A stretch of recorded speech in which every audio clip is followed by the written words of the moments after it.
Yeah, I'm moderating this whole session. First of all, it's great to share a session such important topics.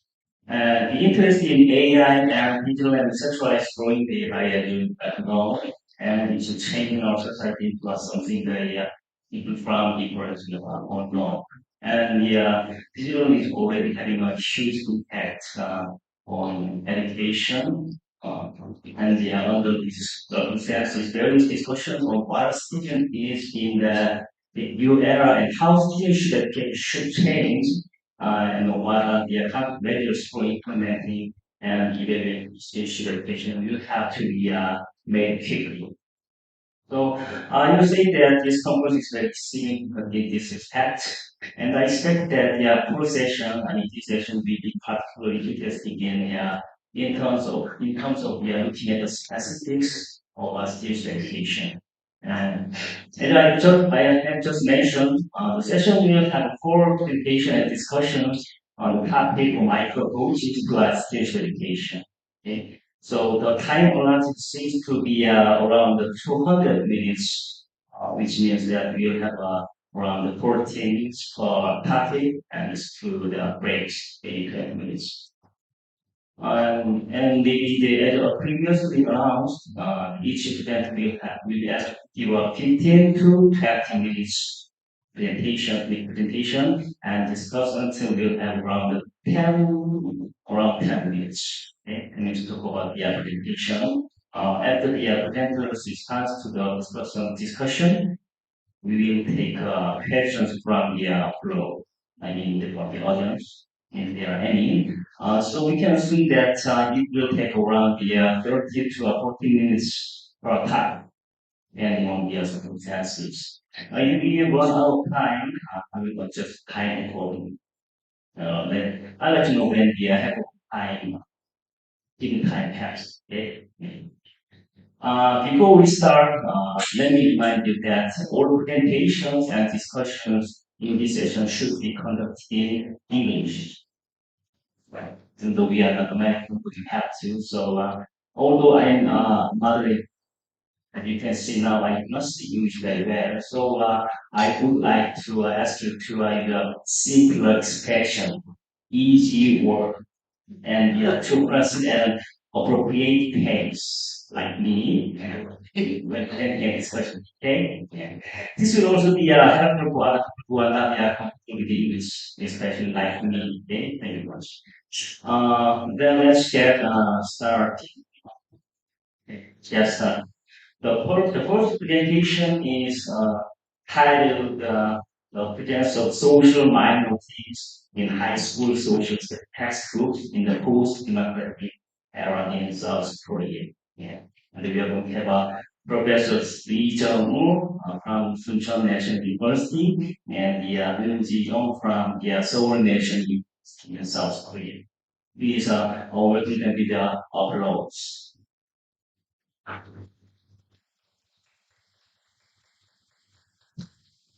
Generations having here or can see, okay? And the discussion will be here, okay?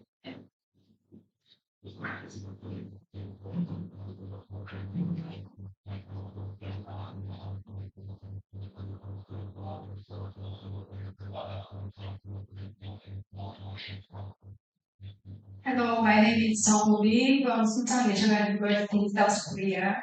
I wrote this paper with Eun Ji-yong from Seoul National University. Today, I present this paper.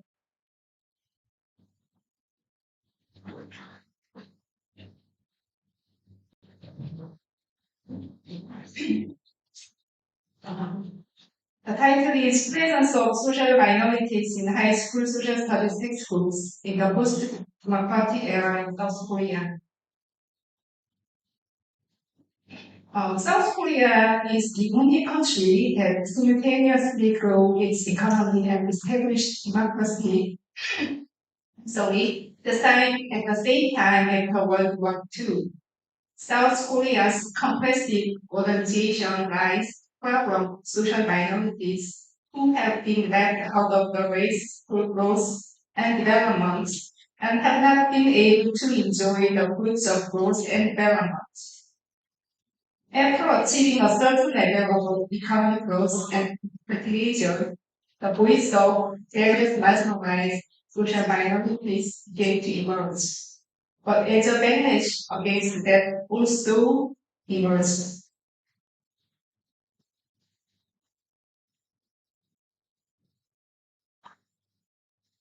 An incident during the 2022 curriculum revision in South Korea highlighted controversies over social minority representation. Textbooks shaped by uniform national curriculum and exam requirements reflect societal consensus. This study focuses on questions about how social minorities are portrayed in curriculum and textbooks, revealing insights into social discourse.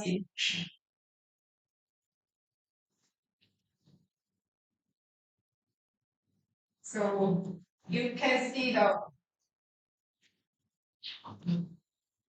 paper page number 155. I just read the sentences from this proceeding. As background, uh, I wrote major changes within the Korean society since the establishment of the government. In this section, we will discuss the major changes within Korean society since the liberation from the Japanese imperialism, focusing on the changes in the main political ruling powers and the main types of discourse commonly shared by Korean society in relation to social minorities. Accordingly, this section will be divided into the pre-democratization period, the establishment of the democratic political system, the formation and spread of globalization discourse, the formation of the multicultural discourse, and the spread of the multicultural discourse and the emergence of global citizenship education. So the first uh, period is the pre-democratization period. This period was characterized by a strong desire for democratization on one hand and economic growth on the other hand. Therefore, the voices and rights of various social minorities, such as women, sexual minorities, and people with disabilities, were ignored, and the tendency to move toward a single goal of democratization and economic growth through national unity was done.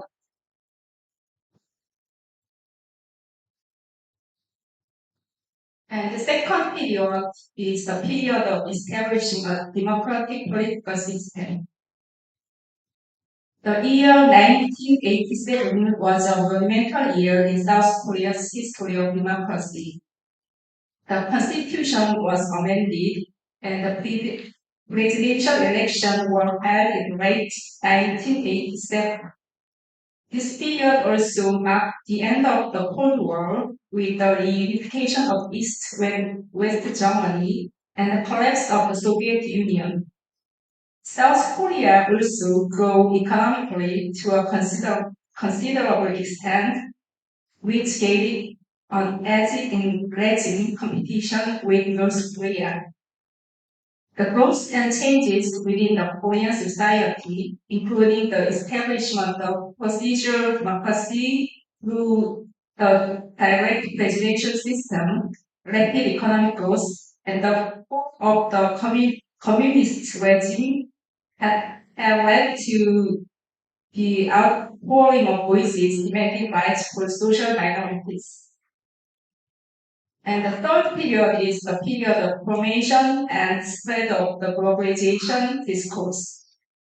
The 1992 presidential elections marked the end of the era of military politicians and the election of a civilian Young Sang-kim as the president.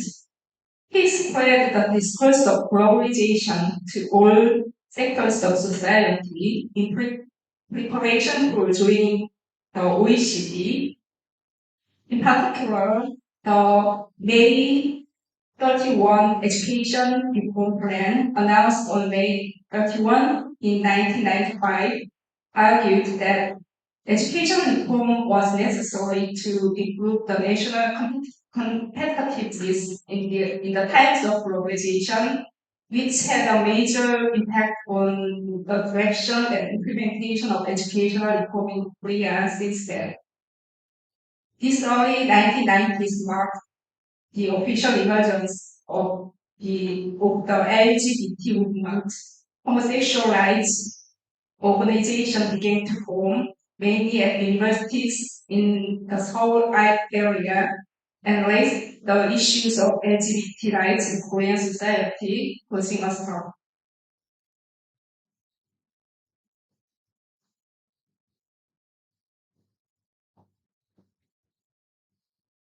And the first period is the period of formation of the multiculturalism discourse.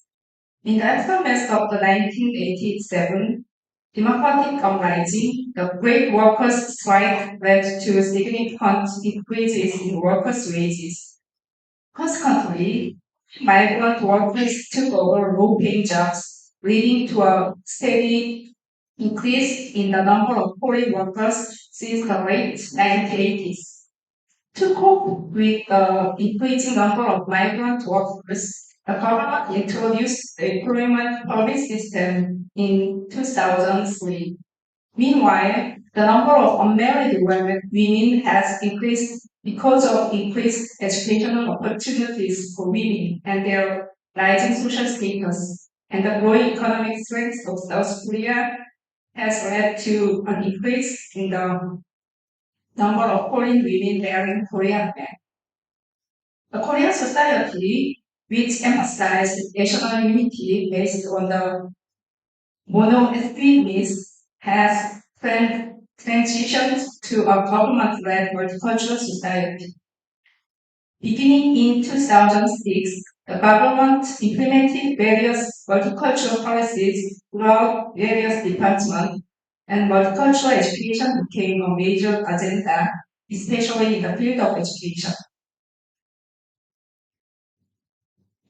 And fifth period is the spread of the multicultural discourse and the emergence of global citizenship education. As multicultural discourse spread rapidly within Korean society in the mid-20s, 2000s, global citizenship education has been on the agenda since the 2010s.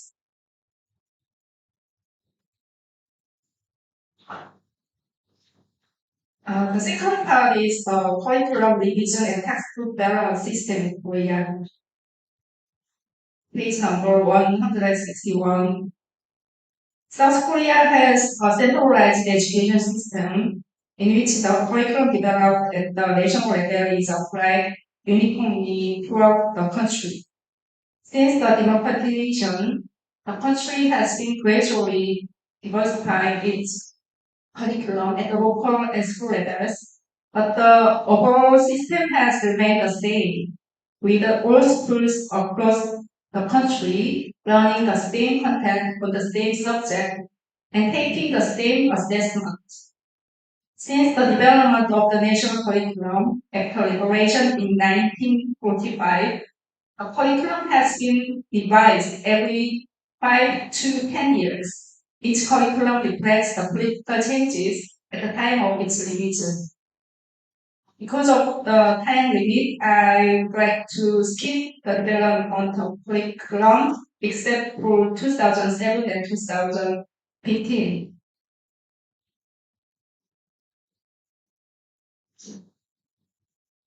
The 2007 curriculum was the first to include social minority issues in the social studies curriculum, which was maintained in subsequent curriculum. In the 2015 revised curriculum, the multicultural change was included in the high school society and culture course as an aspect of social change in Korea. Now I would like to introduce Korean textbook development system. Currently, textbooks in Korea are developed in three main ways: national certification and approved textbooks.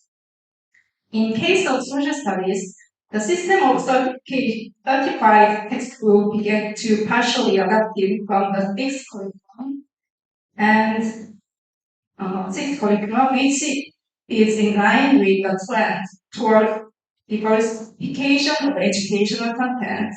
And by the time of 2022 revised curriculum, from what time schools stopped using national textbooks, meaning that all school levels started using textbooks developed by various private publishers. However, there is not much diversity among textbooks because the textbook review process is very strict. Third part is method. To solve my research questions, this study analyzed the high school society and culture curricula after the fixed curriculum and the society and culture textbooks developed based on these curriculum. So I analyzed the curriculum. The high school society and culture curriculum used in the analysis are the 6, 7, and 2007 revised, and 2009 revised, and 2015 revised curriculum. The 2022 revised curriculum was not analyzed because it was published in 2022 and is currently in textbook development phase. The curriculum documents downloaded the National Curriculum Information Center, and an analysis was conducted to understand the changes in the composition of the units because of the documentation system is different from each period.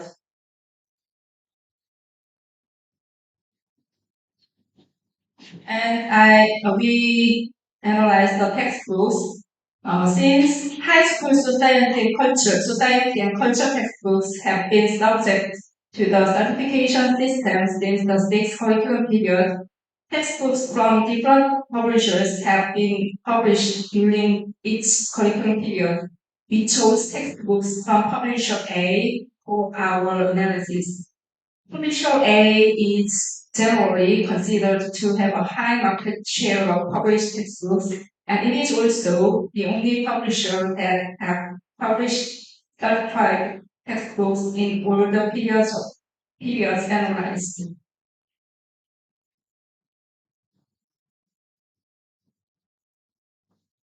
And as an analysis framework, I use the Dworkin definition of social minority groups.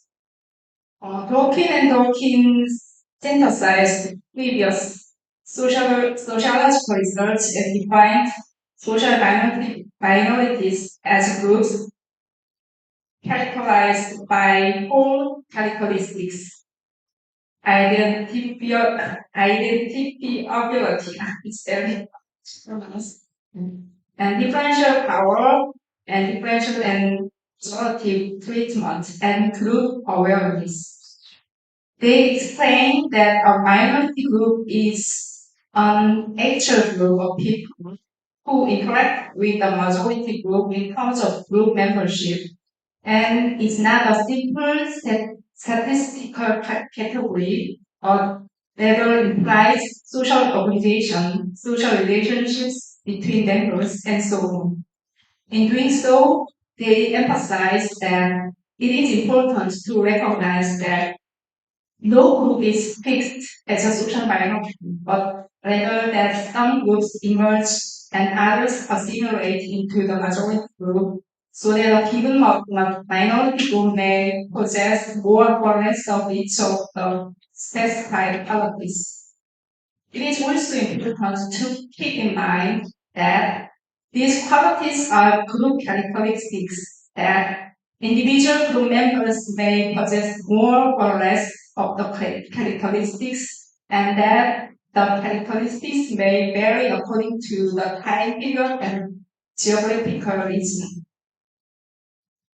Based on this definition, we examined textbooks across the board, keeping in mind women, people with disabilities, ethnic minorities, and sexual minorities as representative examples of social minorities. Next, we borrowed ideas from the critical discourse analysis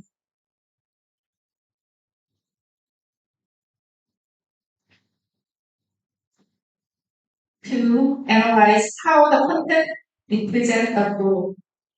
Critical discourse analysis focuses not only on the discourse itself, but also on the broader and social context, such as the power structure and ideological struggles that produce it.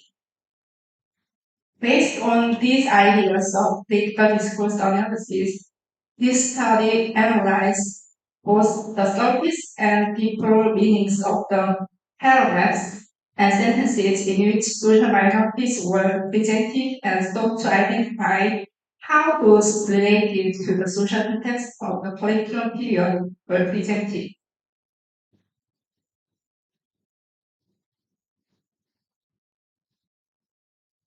Now I will briefly introduce the results. First one is women.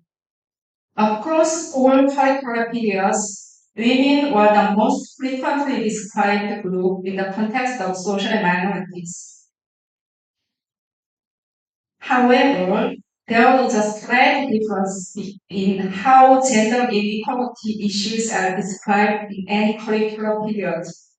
In the sixth curricular period, there was a strong tendency to explain gender inequality in terms of gender role socialization.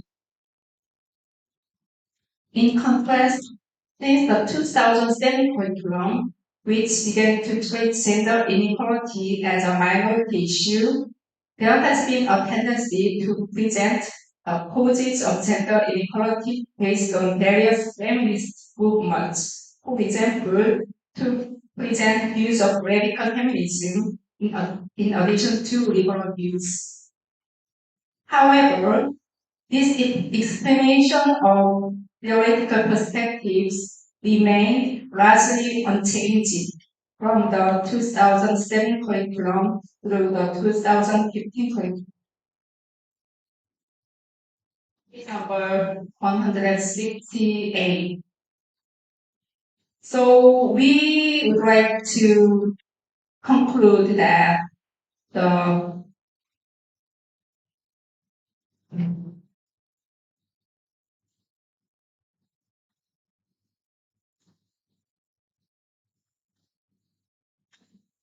the textbook does not reflect the discourse on social changes since the late 1990s, such as the sexual minority rights movement and the introduction of postmodern feminism, has not been faithfully reflected in the textbooks since the 2007 revised curriculum.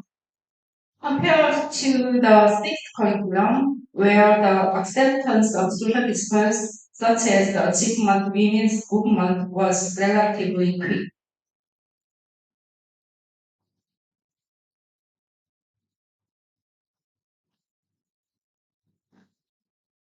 And second was the sexual minorities. Compared to the very high representation of women and other minorities, sexual minorities were mentioned least frequently in the curriculum.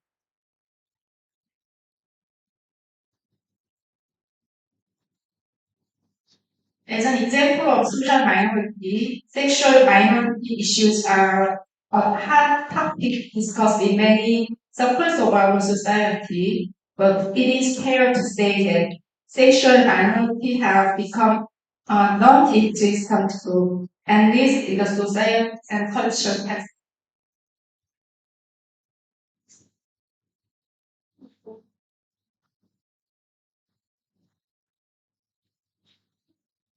And third group is ethnic minorities.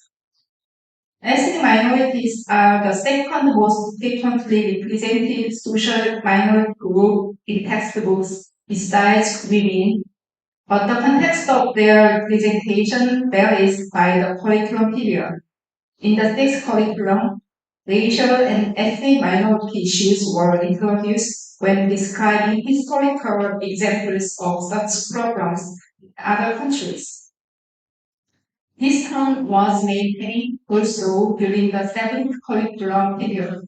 However, some changes in the textbook reflect changes in Korean society, such as presenting the case of married immigrants as an inquiring activity.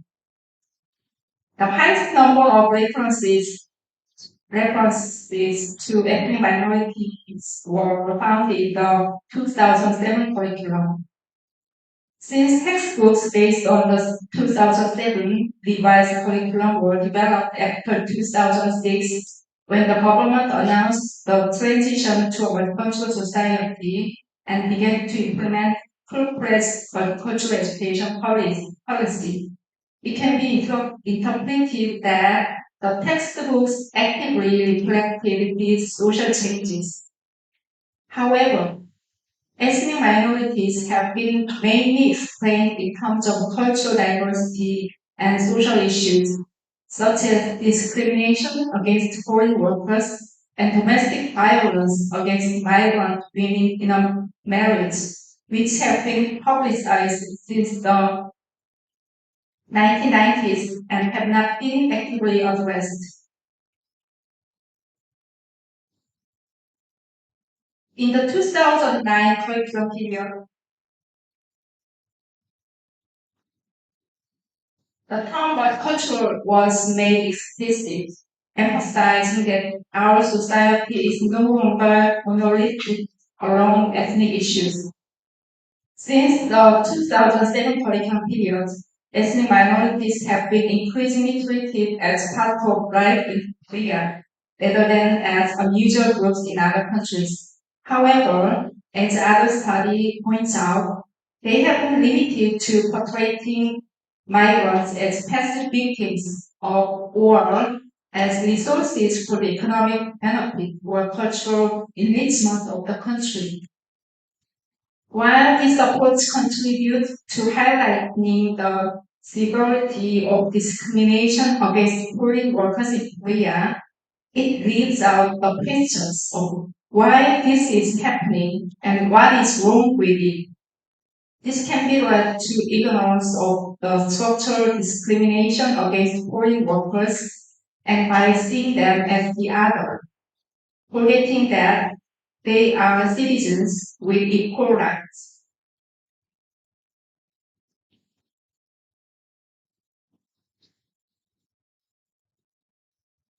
And first group is people with disabilities.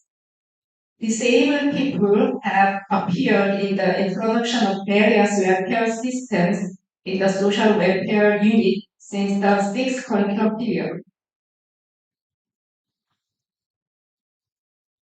But another limitation is that despite the fact that the category of people with disabilities is very large and the types of disabilities diverse, the abstraction of people with disabilities as a single category does not allow students to think about and empathize with the people with disabilities as real people rather as something else.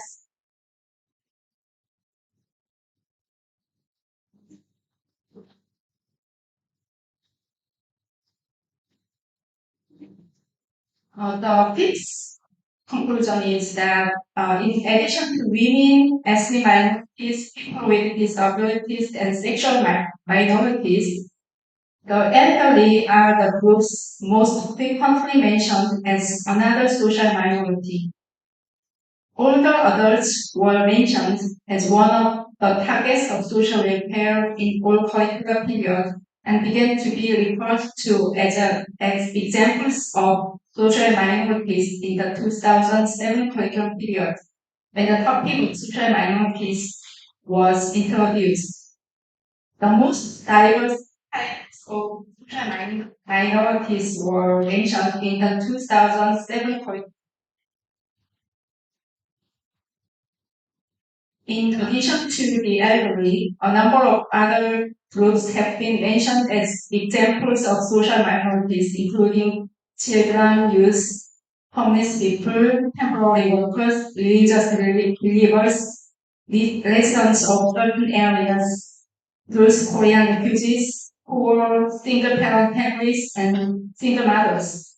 In the 2000 curriculum, social minorities began to be covered as a subtopic, and a number of examples of social minorities were presented. However, by the 2009 curriculum period, the number of examples have decreased, with single-parent families and single mothers no longer included. By the 2015 curriculum period, the number of examples had decreased even more significantly to include only older adults, left-handed people, and children or adolescents. This can be interpreted as a reflection of reduction in the number of the achievement standards.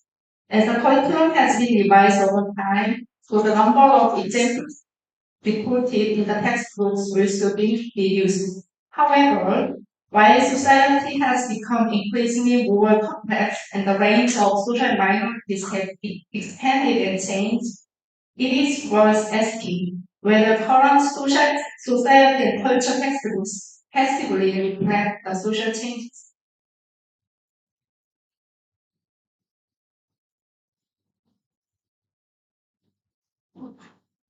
So, since the democratization of Korea, various social minority groups have developed rights movement and struggled for their recognition by various parts of society.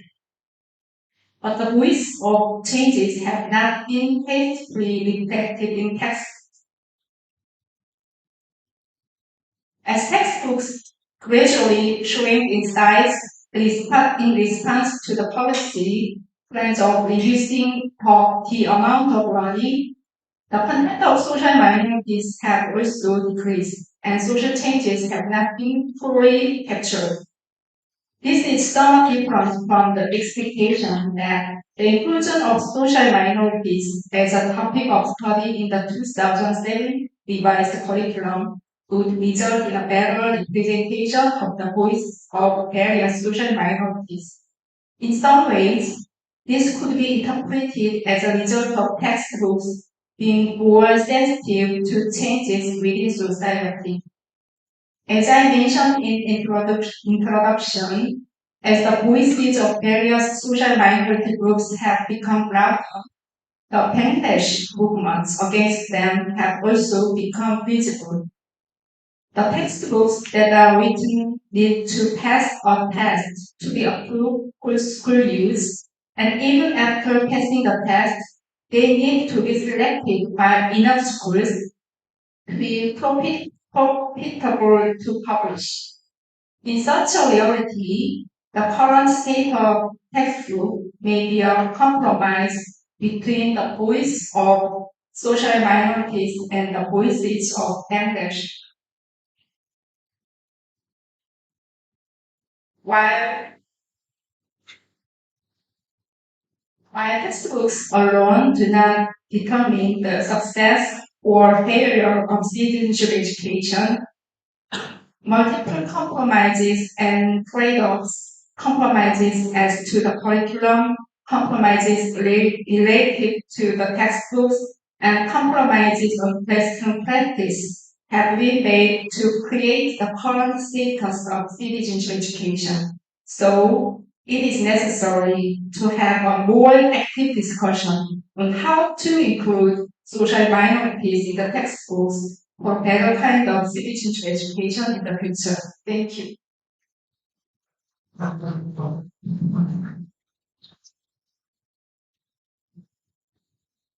Yeah, thank you for your presentation. I was able to see understand how the content with the minorities are covered in the social textbook. Now the discussion of today's station will be now led by Dr. Kasuda. Yes, Kasuda from the Langkang University, Thailand. And please welcome her with applause.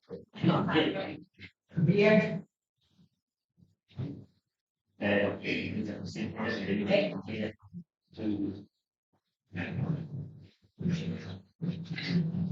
Okay, first of all, I would like to thank you for your presentation on the topic of the presence of social minorities in high school social study textbooks in the post-democratic era in South Korea. So from your presentation, show us that we see the timeline of the curriculum and textbook development.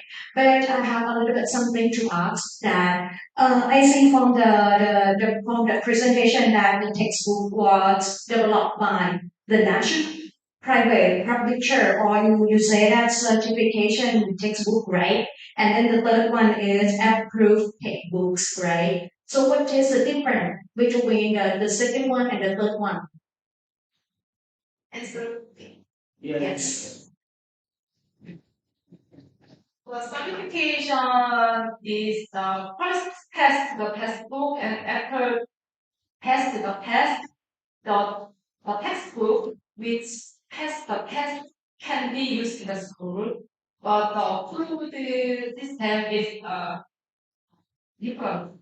That because when they develop textbooks, just to test prior speed of textbook, it is good one that. And after that, they use so the certified system is more thick, more strict, more strict, yeah, more strict, and it is the test is after developed, just yeah, just approved. So that's all right. And the second question is that I would like to know that, so if we see from the result that we have a way to improve the curriculum and the way to improve the textbook, so what is the challenges for the Korean teacher? Can they add up some topic to teach in the classroom? Or what is the challenges for Korean teacher to teach the student that how can they face to the social minority in the real life? So can they add up this topic in the classroom? They have freedom. They are a little bit freedom to before team in the person, but we have strict national curriculum, so all the people in Korea, all the social studies teacher in Korea should teach and teach the textbook and the curriculum first. And after that, they add some topics about that. But they worried about the students and the parents who are protest, or, who do not agree with the teacher's view. So there is a tendency to just teach the textbook and just teach the lesson because it is very safe to them.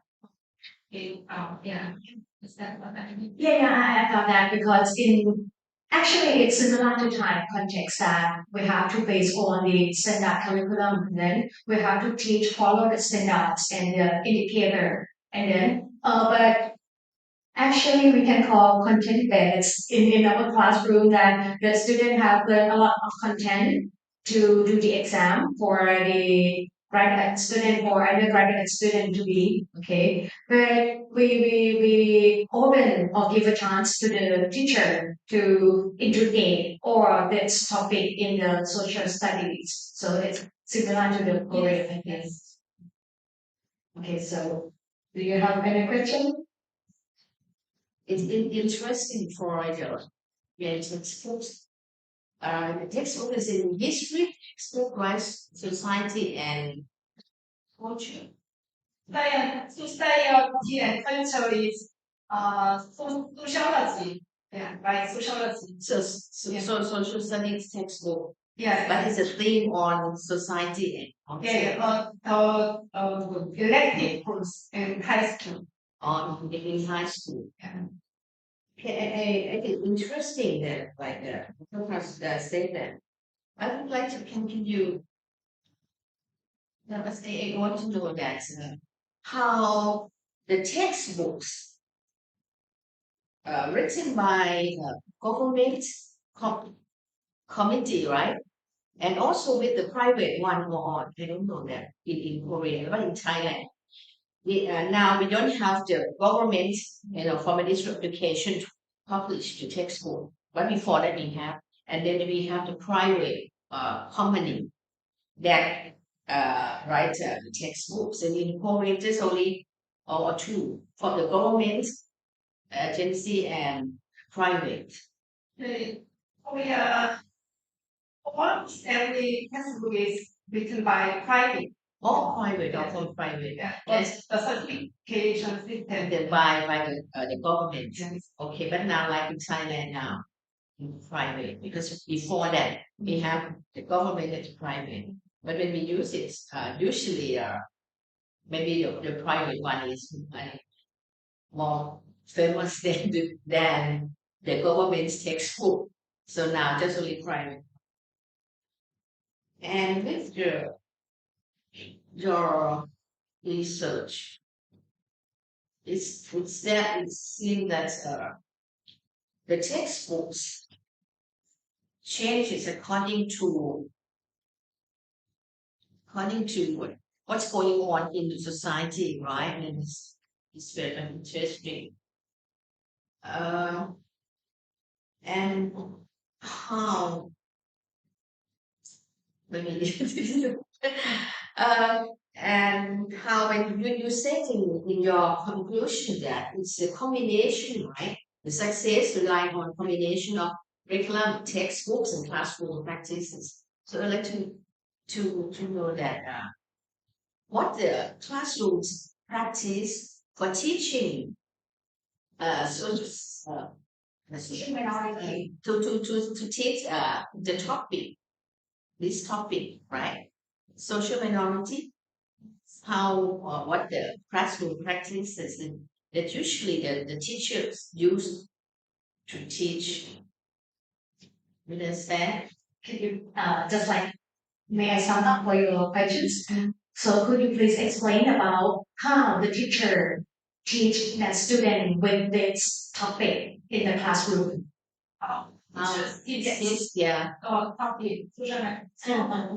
As I right and mentioned before, just say it's about what is social minority, definition of social minorities, and examples of social minorities, and discrimination on them, and how to improve the problems. Yeah, the curriculum is like that, and the textbook is also written by the curriculum. So almost every social study teacher teach like that, right? So the teach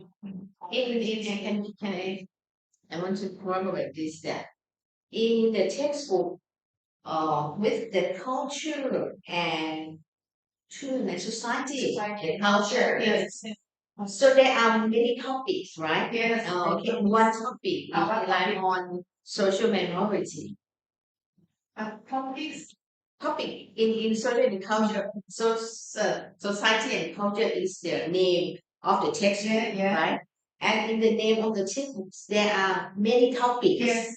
And one of the topic is the social minority, Yes. right? Of the topic. Minority. And what's the so there are many contents about the social minority that you define that people, disability, ethnic, things like that.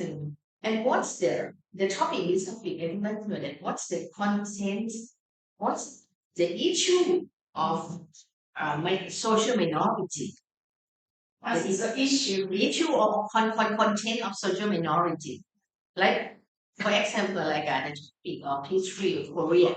Okay, the content should be when we began rather the Korean kingdom or something like that, and until we will have the Republic of the Korea, something like that. So in case of social minority, the topic with women, something like that, people, disability. No, that is I mean definition of social minority. Yeah. Yeah. And after that, the examples. So the examples could be women, people with disabilities, and and that. So what inside inside of the content of what inside of the social minority? What's going on? What is it in the social minority? The content of the social minority. Social minority, like 구체적으로 고문 수준에서 넣을 수 있는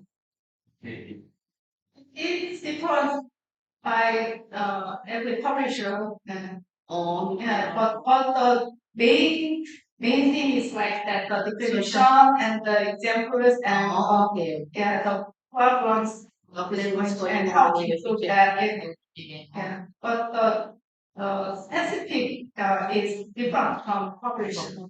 Okay, I understand. Okay. And so back to your conclusion that the combination, the content, right? The content, and you said the combination of curriculum, textbook, and classroom practice. Like the classroom said that, okay, this is content, and when the teacher used to teach, they have to put the content into teaching practice. It depends on the teachers. I think that from my point of view, I think that Korean social study, Korean social study teacher, I think that they use a lot of discussion. Should be discussion, maybe activity, right? Should be discussion. I think that so that people, the student can understand what's going to be issue and problem in Korea according to social minority. But it seems that for me, that seems that the textbook, your textbook, is very modern and is according based on what's going on in the society, right? Like you have a lot of the period up until to now that we have a lot of you have a lot of time. I don't know what's the period of time, but it seems that they're very modern and it's very up to date. What's going on? That is so it's very good to because it reflects the student what's going on, what's in the current issues now. That is it's very good. Like sometimes in Thailand, we try to put into the current with the going on in outside in the society and then come back to the textbook. But sometimes we cannot do that like that. So the teacher, like also class students said that they have to act more real issues that going on because sometimes textbook is out of date sometimes, right? And but the situation is coming to changes a lot. So it's the main task of the teachers should be up to date to the student. I think that I think that for Korea process of doing the textbook is very good. That should come to date, update very good. I think it's different from time. Sometimes it's very slowly. The textbooks. Okay, back. Very nice. Yes. Thank you. for your good question. Thank you.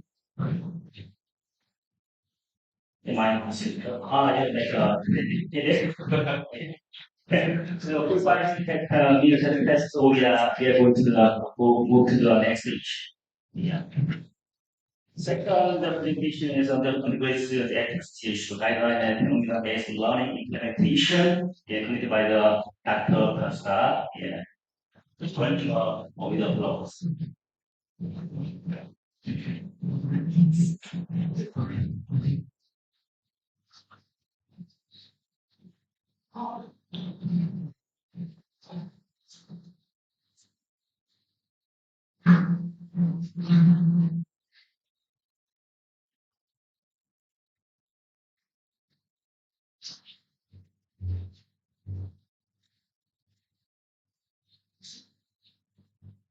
All right, good afternoon, all of the participants here, and so glad to be here with you guys.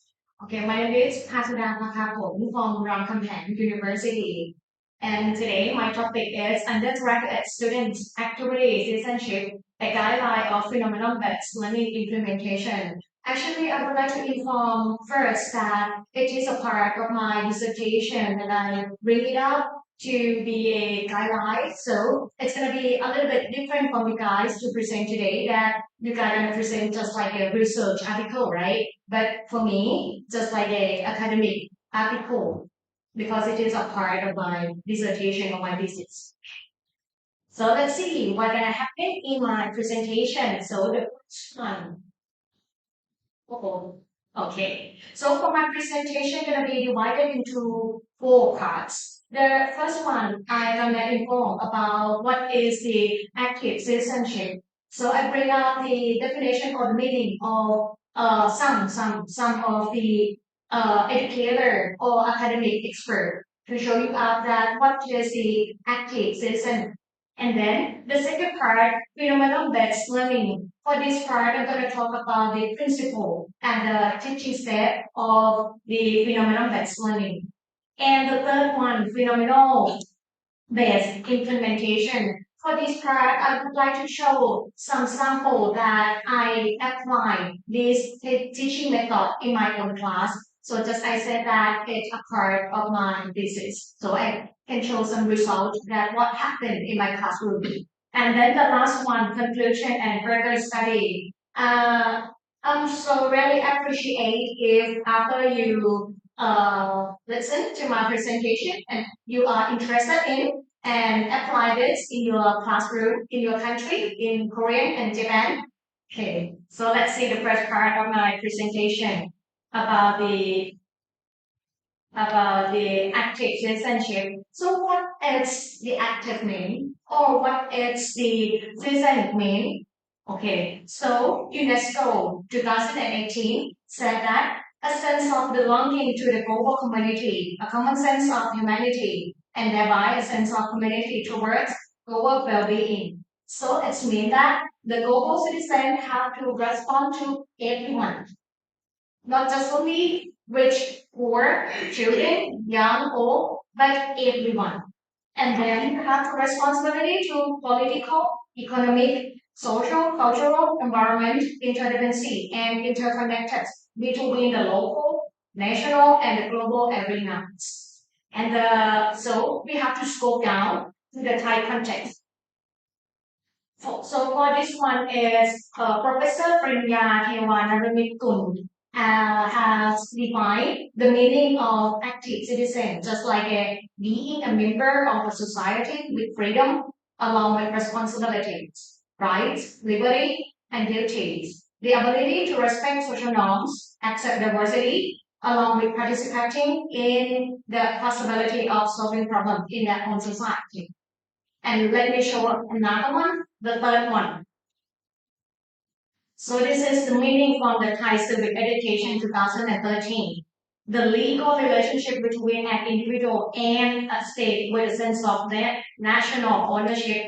So you're gonna see that the common things that they focus on, the activities and that they should have the people or the learner should have the responsibility for themselves first, and then move to another step to the other people, and then to the community and the country. Not just only that, for the Thai civic education, divided the character of the democratic citizen to 3 types. The first one, democracy as an ideal type. The people in this type gotta have faith and belief in the human dignity, freedom, values, self-government.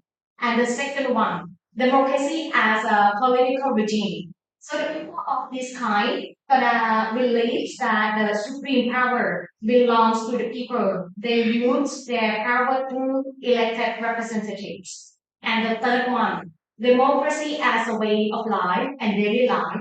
There's people in this kind of people. They're gonna living together and treating each other with equality, respecting social rules, taking responsibility, and doing public service activities.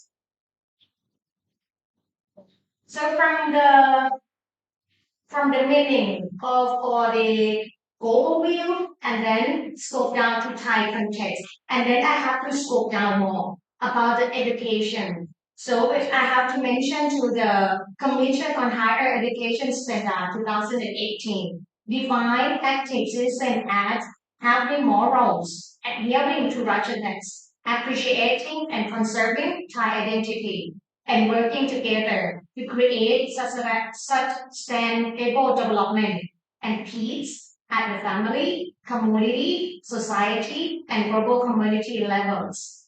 And from all of the documents that I show you, and actually they have many more than this, I synthesized and analyzed the meaning of the active society as a member of society with dignity, rights, freedom, and duty as citizen of a particular society or country. Responsibility toward oneself and others by respecting the rights, freedom, equality, and differences of oneself and others, as well as being socially responsible by being aware of being a part of society, have a plug in mind, contributing to solving problems in society and driving and develop society in creative ways. So that you can see that after synthesis, we can sum up that the meaning of the active citizens should be respond by themselves first. And then if you can respond for yourself, you can think about other. And then you can think about the community. So we end up with developing society in creative ways. And for the education, if I have to describe the learner or what the goals for the learner that we would like to develop them, I synthesize the documents that the characteristic of active citizen for the learner should be three aspects of the characteristic. So the first one, they should have the knowledge. The second one, skill, and the last one, attitudes and values. So the first one, the knowledge. They should have know or understand about the civil and political rights, economic, social, and cultural rights. If they understand, so they can bring the knowledge to act or to take action to other people. So the second one, the skill.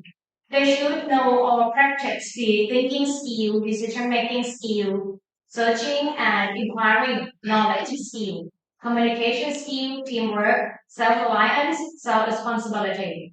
And then the last one, the attitude and values, awareness of being a part of the multicultural society, and sense of justice, oneness of creative problem solving, and recognize of their own role.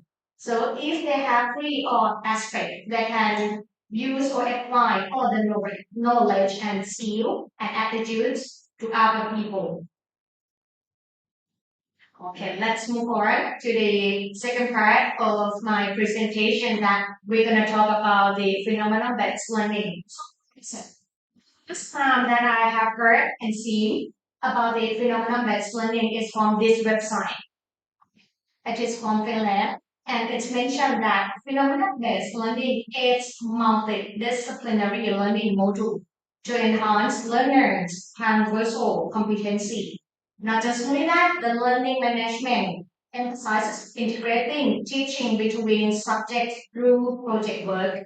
And the learning process will create meaningful learning for the learner. So this one, the teacher can do just add a team teaching if you would like to integrate all the subject or the event or the real situation in the classroom.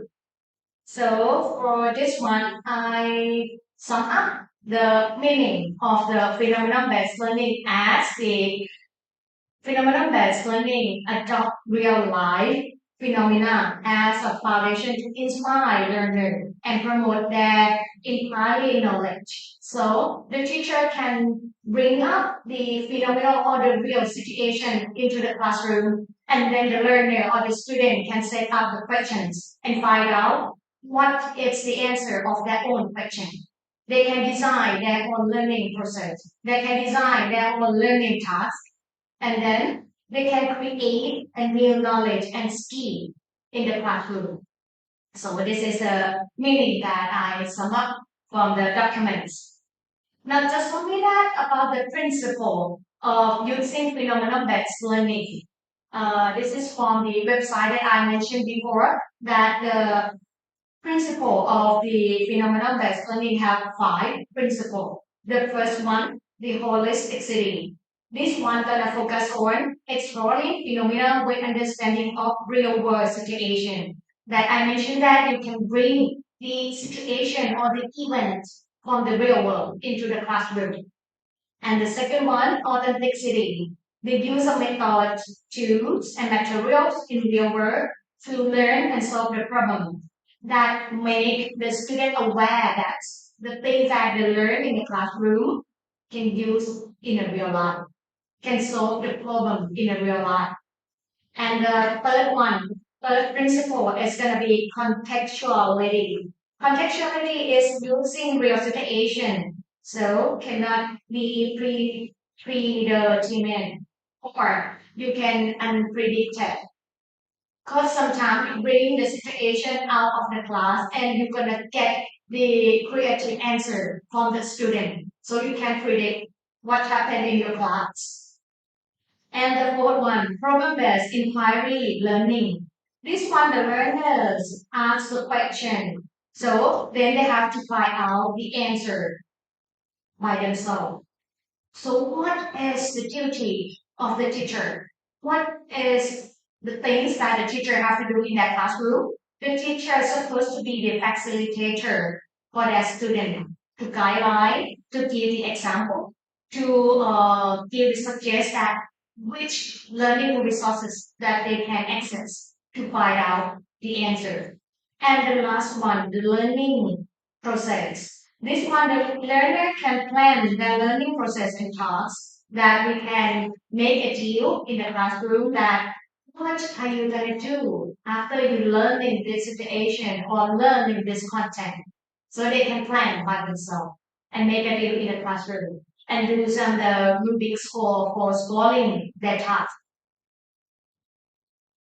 Okay, for the Office of the Basic Education Commission of Thailand suggests the teaching and learning method of phenomenon based by using the word PEE.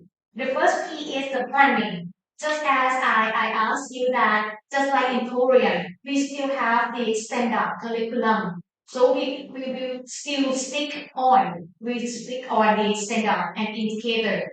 So we not freely that we can teach whatever that we want. No, we still stick with the standard and indicators. So the first plan that the Office of the Basic Education Commission suggests that the teacher have to plan that which situation, which phenomenon that related to the standard, to the indicator, to the contents, and then bring it to in the classroom to teach the student.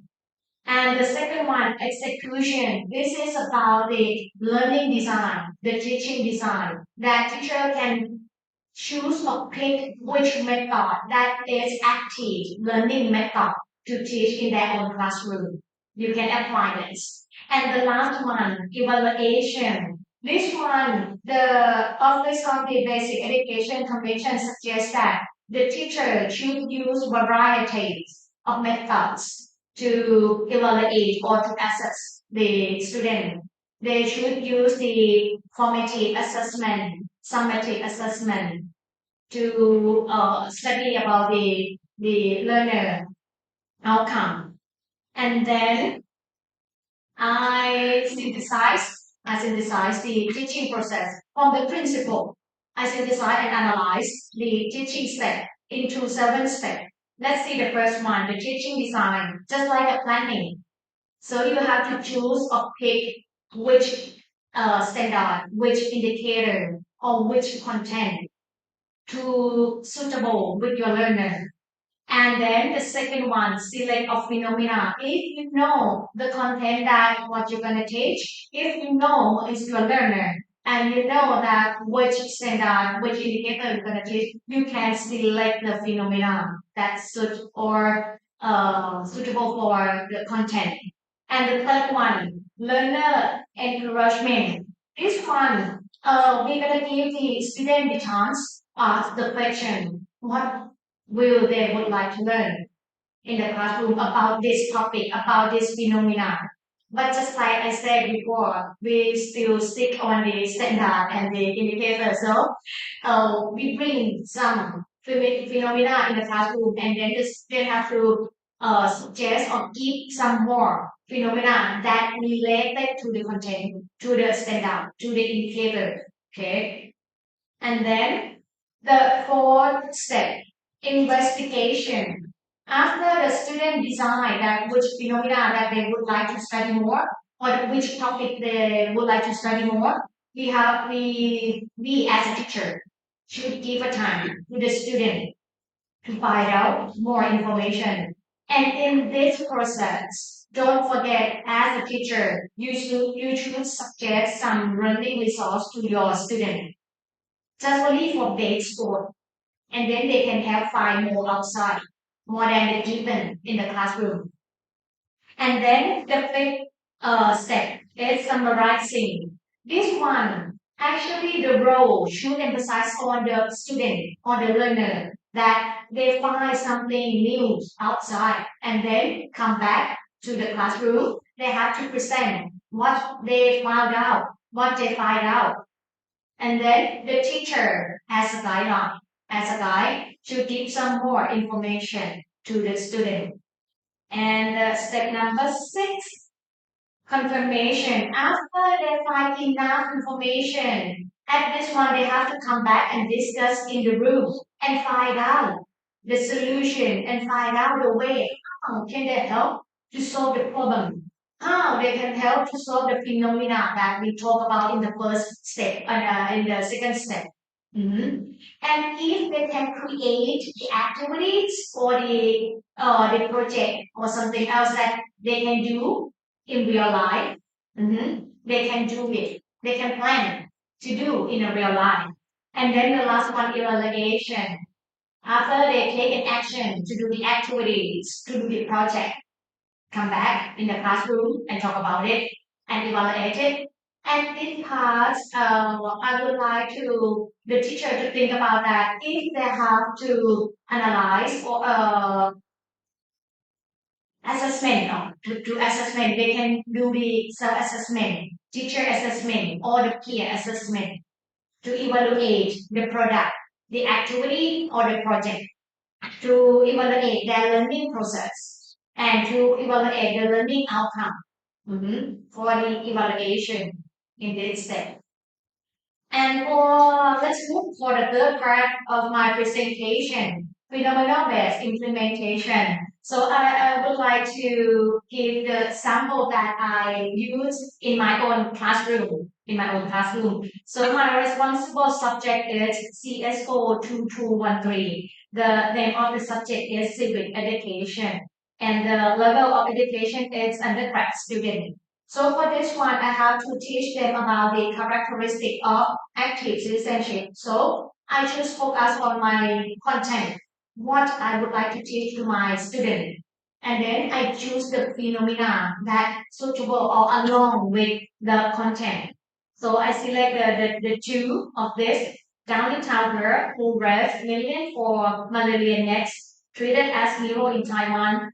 Shouldn't you, citizen? By Professor Song Hong. So I bring up this situation in class and then let the student read this phenomena, read this situation, and then talk about this article and think about what is the characteristic of active citizen from this phenomena. So I show up the learning objectives too. So for my class, I bring up and I inform my student that what you're gonna learn. So after you learn what you should do, whatever you should do after you learn in my class, and then I present the phenomena in my classroom and I have a set of a question. And then the student can discuss and talk. And then I divide the student into a group to talk. And just I inform that don't forget to give the suggestion learning resources to them. They can find out more the data to discuss in the classroom, and then give time to them to discuss in their own group. And the third one, after that, after they discuss in the classroom, they have to come back to the classroom, to the big room, and discuss in the big classroom together to answer the set of a question that we mentioned as before. Not just only that, we gonna ask the student, so if you are a person in that phenomena or in that situation, how can you solve the problem? Or how can you act to be a part of a member of society to solve the problem? So then they can give you an answer that the solution, the way to solve the problem. And then I'm gonna ask them that can you do as an activity, as a project in real life? And then they're gonna realize that what they can do in the real world. Because some answer we can do in the real world. It's just an ideal answer. Now, and this is the sample of other units that I teach the student in my class. Give the set of phenomena for them, and then after sometimes we don't have enough time to discuss in class all the time. So I have a variety of platform for the student to post or to answer that question. Sometimes I use the Padlet for them to answer my question or to do the present. So I can read from all of this, and then next time in the classroom I bring it up and talk about this with them.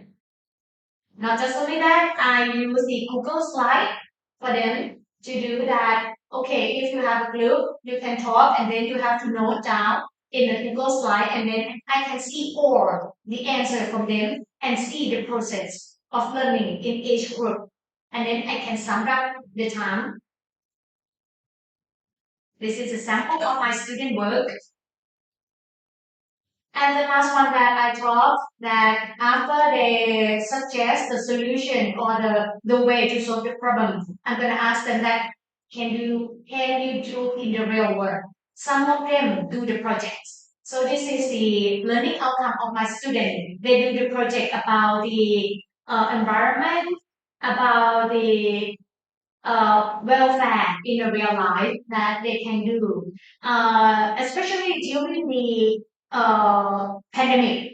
They do the just like sharing some food, sharing some knowledge to the people. So they do that. And after that, if we do the project, the activity, so sometimes we would like to assess the individual learning outcome, right? So I have the learning journal for each student, and then they have to jot down or take note what they learn, what they do in their daily life. So this is the sample of the learning journal. For this one, they have to sum up what they have learned in my class. So this table going to show that the week, the date, the topic, the detail of the thing that they learned. And then the last one, the last table is the activity that we learn in each week. And this one gonna show that the learning journal in each week, that the thing that they've known, the things that they can apply in their daily life, and then the things that they inquire to study more. So the student gonna know that what I'm still curious in, so they can find out more outside. And this one, from the learning journal to the student have record their own behavior, which behavior that promote their civic citizen in daily life. So they record all of it. And after I finish all the thing I taught in the semester, they have to do this paper. What do I know? What do I want to know? What did I learn? So I can reflect myself. Myself is mean the teacher that the student understand all of the thing I taught or not, or the thing what they want to know more. I'm gonna know from this. And the last one that I would like to talk in the third part is about the measurement and evaluating of phenomenon-based learning. The assessment that we should use in this teaching approach, the first one is assessment for learning or formative assessment. This one gonna be just like a test, the project, the feedback. So this is the assess the learning process. And the second one, assessment as learning. This gonna be the self-reflection, peer assessment, learning journal, something like this. And the last one, assessment of learning or summative assessment. So this is conduct at the end of the course or at the end of the semester. So I use the test, okay, to evaluate learner overall achievement. Okay, let's move to the last part of my presentation. It's going to be the conclusion and further study.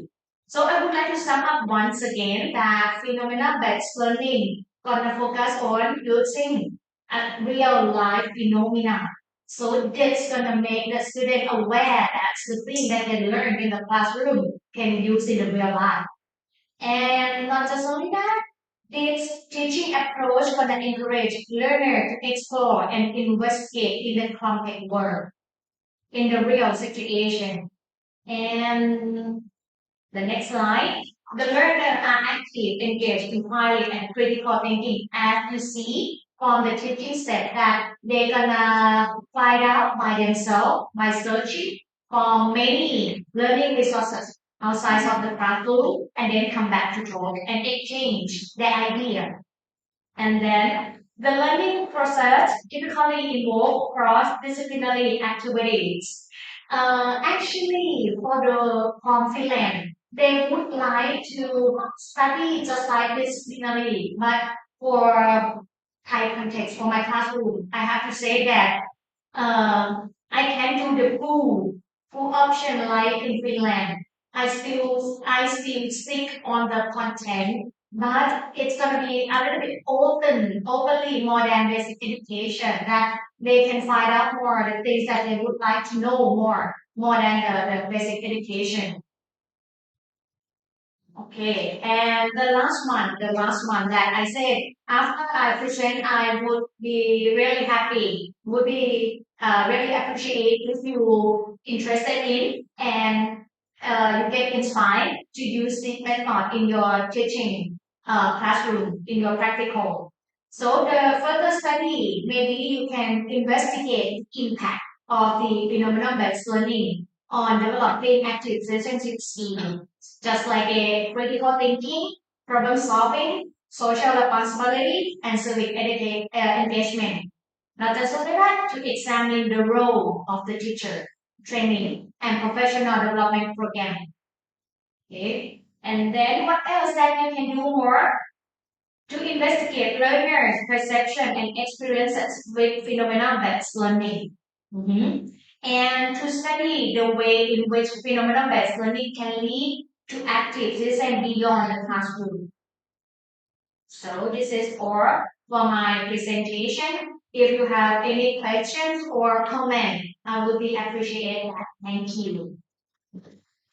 Yeah, I think we should about your first idea. Yeah, so next one. Okay.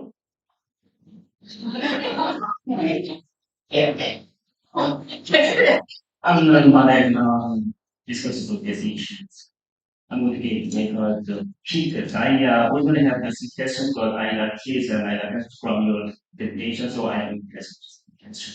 And the ladies suggest social certification is the subject that they would help the student to learn about society and how to live. So it is really to by using the society itself. I think that it's good research. I think. And first one is the use of the active citizenship encompasses the rights, freedoms, and equality and respect. I'm wondering that there are unique characteristics or advantages of active citizenship compared to the how can I say classic or general stitch. Is there any the unique characteristics for the active citizenship? Um, could you please for that? And I want to know here the advantages of the active citizenship compared to the normal citizenship, general citizenship, classical citizenship. How can I say? Okay, got it. Okay, thank you. Compare between the active citizenship and the normal citizen, right? So from the documents that I have already shown for you guys that the active is the one who participates in activity that they are aware that they are a member of a society and they have a duty or responsibility to solve that problem, even though if they don't relate that to that problem, but they have awareness that, oh my God, this is a problem of society. I'm a member of a society, so I should have a part to help to solve that problem. Especially if you can do the big action, just only sometime you just only share some news, share some information to give the knowledge to other people for from the Facebook, Twitter, Instagram, whatever. This is a little thing that you can do. So you take a little action to solve that problem. So the active is mean you have the power, you have the empower that you would like to solve that problem too, even though you not related to that problem or don't ignore that problem. Okay, you have to take action. So this is the from my opinion, that different from the normal citizen. Mhm. I think I think it's still think it's a mandatory thing to participate in the society. Okay with this one? I think I have to do this. Mhm. Right? Is it okay with this as a student? You mean that for the student, right? Like they take part, just as I said, as when I present that sometimes they give the answer or the solution in a big way that they can do it. So I'm gonna tell my student that come back to reality that if you suggest so many ways to solve the problem, which way that you can do in real life, then they have to suggest in the classroom. Then the way number one, we can do that because it's a social structure problem. But the second one, we can do in a real life, in the daily life. And then the third one, we can group our friends to do the project, to do the activity. So the result that I show for my classroom that they can record their own behavior in daily life, that the things that they can do individually. And then the second one, from the learning outcome, they can do the project, they can do the activity that they can do together. Just like I show the student do my student do the environmental project, do the charity things for food to other people so they can do at the level that they can do. But I said to my student that if in the future you have more power, you have more duty, you can do more bigger and bigger. So I think that if they can think about that individual level and then with their friends to society, to community, and then to the big one for the country. This gonna make that the student can think that all the problem we can help, all the problem we can solve. Yeah, nothing.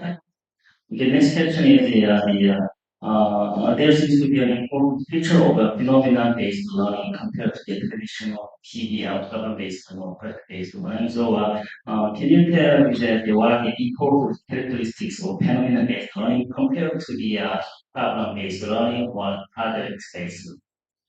Actually, the mainly focus of phenomenon-based learning is multi-disciplinarity.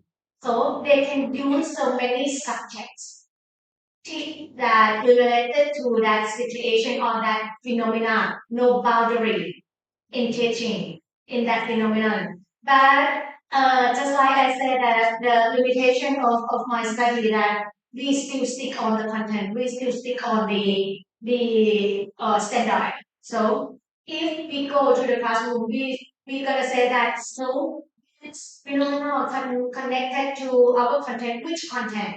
But for problem-based learning, same as I said that we can go with the problem that we select already that this should for the content that we're going to teach. But actually for the real phenomenon based, if the teacher bring out the phenomenons, the student can think about I can study about something else, not just only social study. So this is a big difference between PBL and phenomenon-based learning. So I'm going to emphasize that no boundary in studying in each subject. Mhm. Is that a little bit clear? Okay. Then somebody with your hand. Okay. I'm going to learn more from phenomena because I have heard a lot from the phenomena too. And then like Dr. Pasuda said that it's come from Finland and it's sometimes of the approach thing that so I would like to like maybe according to um, Kim, right? Well, Kim that so we wonder is a good question that phenomenon based approach and problem based approach. What's different between maybe some similar? So can you tell me that since you do a lot of research in that, what is the criteria to choose a phenomenon? Okay, I got your question. So, for me, that sure can see the content or the indicator and then choose some phenomena or choose a set of phenomena and bring it up. But for me, to practical in my own classroom, I gonna select from the content that I teach, what I'm gonna teach to my student, and then maybe I'm still stick in the content that I taught that it's suitable for the student and then because after learning I have to give them to do a test. So Okay, it's because in your case, Pasuda, she teaches in higher education, not in secondary school or primary school, right? yes, You take course. So in your case, you teach civic education. yes, So the continue with the civic. yes, So that's right. concern with the civic knowledge. That's Okay. right. That you see that human rights is something like that. So maybe it's easy.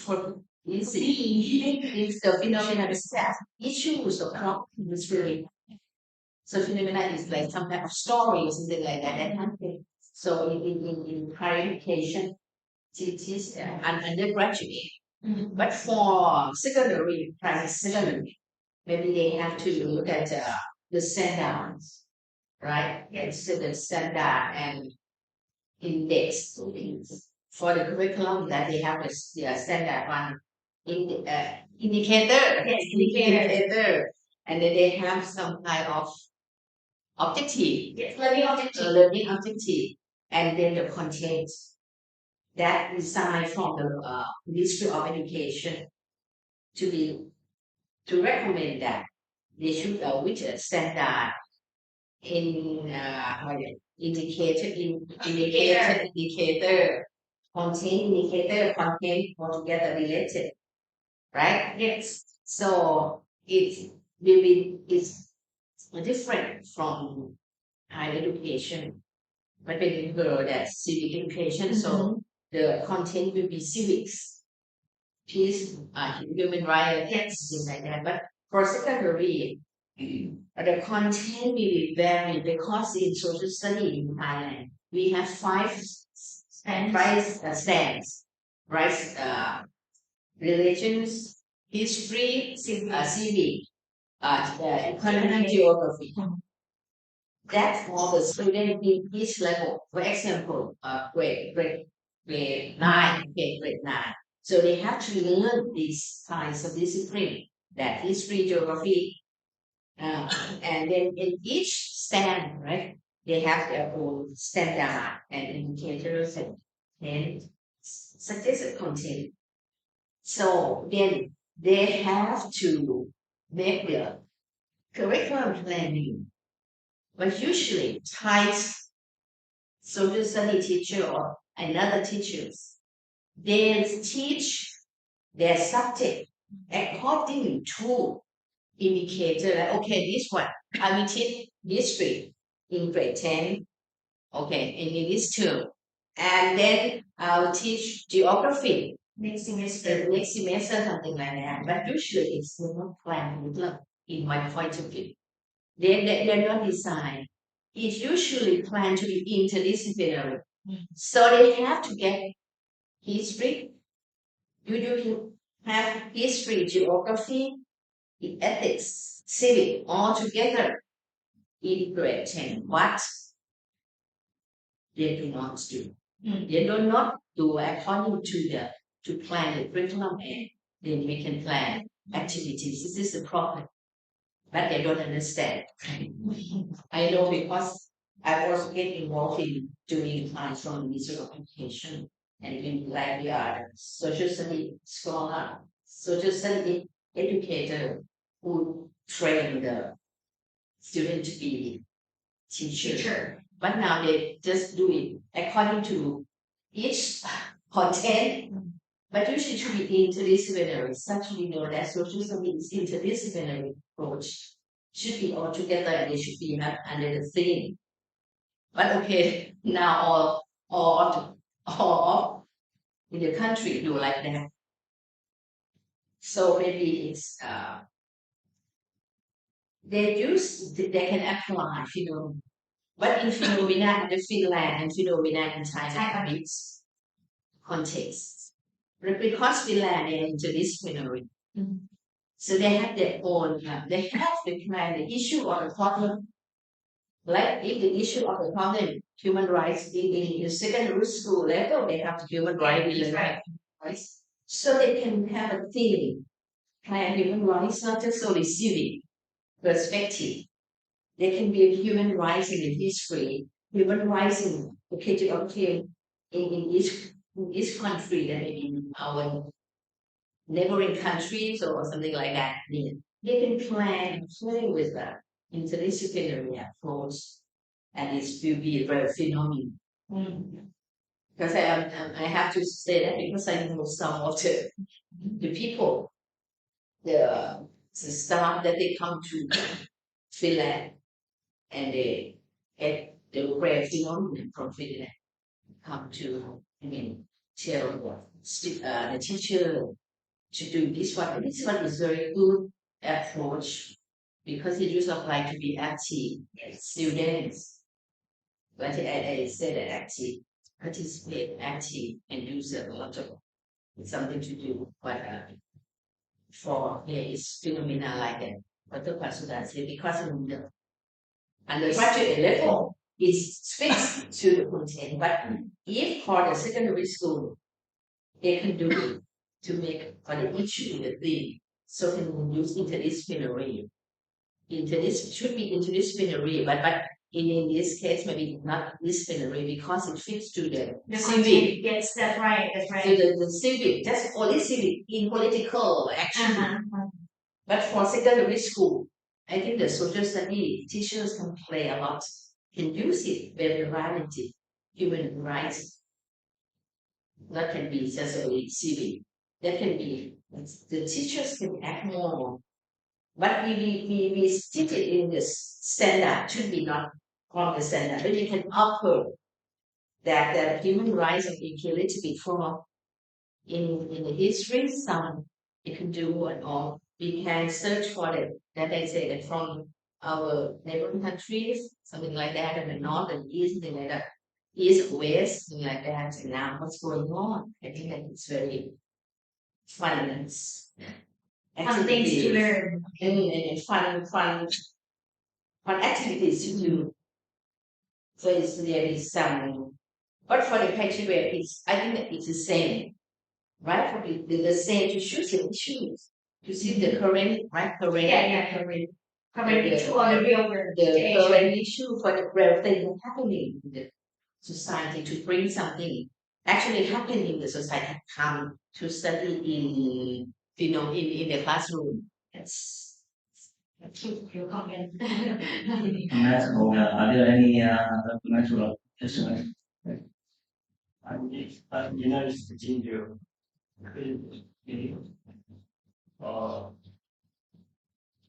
I have one question. I think Canada-based learning model mainly focus on social problems. So, do you think this model can be applied to issues such as pros and cons, controversial public issues? Yeah, I think it can because every situation or every event they can talk about that. The cause and effect, the pros and cons that the student can give more in opinion and then it's up to the lecturer or the teacher that which way that you would like to guide to the student. So I think which situation or which event can use in the classroom. And the way of talk or the way of think you can guide your student to. No. Okay. No, I.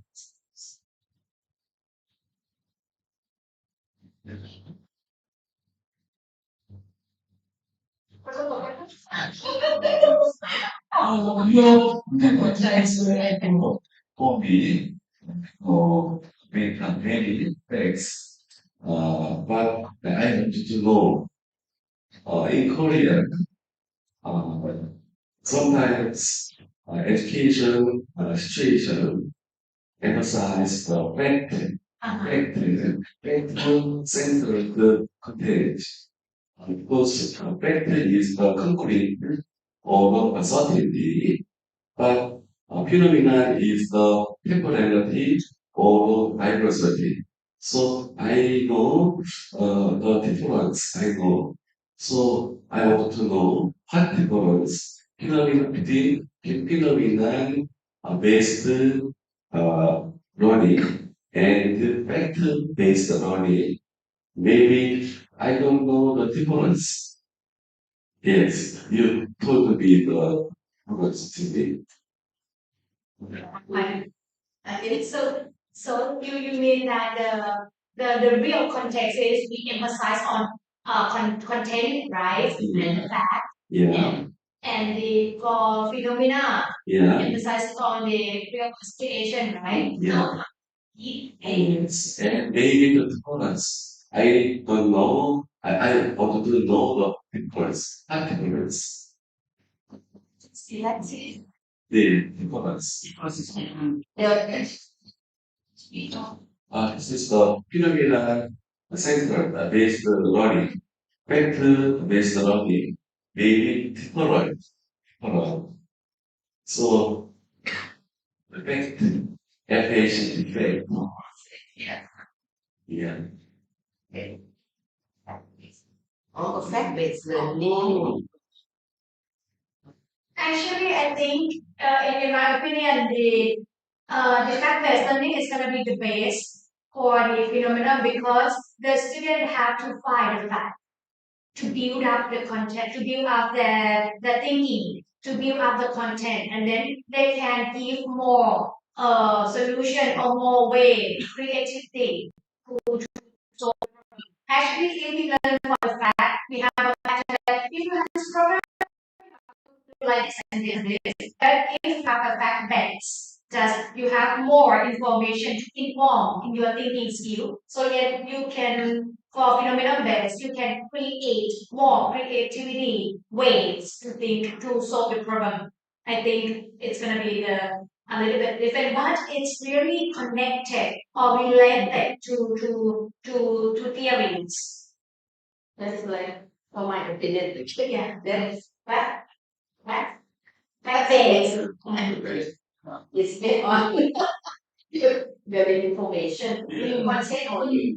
But I think like Dr. Pasida said that for phenomenon before, you learn phenomenon how to make a problem solution, you have to learn the facts, and you see the correlation, and then you get top up. It's the process of how to do, how to thinking about fashion, things like that. So it's, I think that it's under that is coupled. That problem solving too. Solving you have to get the fact right before you solve the problem. The same. But I think that it is come from feeling. So then you make a new approach. What the new approach is the same of the foundation. They want to get a student center, they want to get into this straight away, they want to get on. They can learn content, skills, and attitude. Yes. Thank you. A little bit different. Running out of time, so we have to take a 10 minutes break and get snacks and other things and then hang around and come back at the 15:05. Is it okay? Yeah. Okay, we bring the break. Yeah,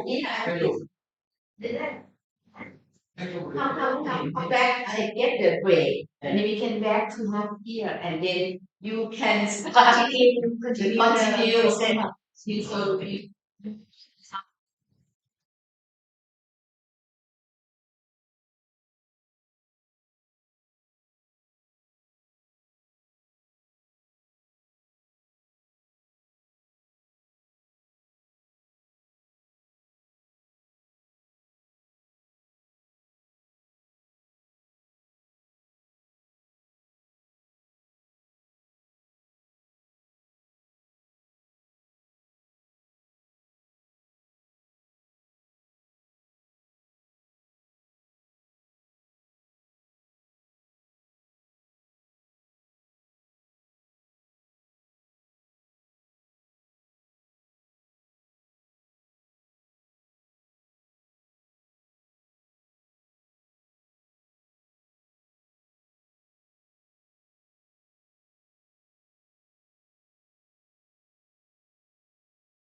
All for talent future conflict. Yeah, that's hard. Yeah, nowadays our society has very changed to digital-based society. We can do nothing without our smartphone. Smartphones sometimes limit trends, pay, and data calls using the phone. The digital society has made us comfortable with that, has also created variety social problems. For example, internet trolls, cyber violence, and personal information exposure in the digital world begin to emerge as new social problems. The other problem is the digital underprivileged of fewer and rapid social choosing. This leads to the polarization of the digital societies. Furthermore, this digital polarization has intensified among the social of Egypt. This means that the expansion of the digital society through technological innovation and the development of the IT industry make us life powerful and convenient. But on the other hand, delayed culture and norms that do not correspond to technological development hinder individual life and social safety. If then, what is living in the digital society? Actually, it is not easy to explain. You can explain better that improve access and learning how to use a variety of the digital devices through digital speed or digital utilization education. On the other hand, we can mention that include area of thoughts, which are area of role, ethic, and leadership necessary to live in the digital society. However, 21st century young people already cognitively that have enough capacity to use digital media or technologies. However, they've been familiar with the use of the digital media or technologies and they have difficult to fully understand and adapt that changing in the essence and here culture and the social characteristics in the social society where digital technology is applied. Living in the digital society means that beyond the use of digital devices, it should reflect the characteristic of the digital society and the home and ethical relationship between the self and other in conflict. If we think about the world, why we have a limited borderline intellectual disorder? Furthermore, I will call the borderline intellectual disorder BID. Next. Every family has been raised from non-disabled years with the DIPs, low cognitive abilities. It's clearly discriminations. When the sufficient discourse citizenship education is not provided to the visitor underprivileged such as BID, they are more alienated from the digital society exposed to variety and problems and likely to be totally or continue to find. The other way teachers' education has a positive need. Teacher citizenship education is effective in the social integration and the crime prevention. So I have decided to study two pro BID teachers' education.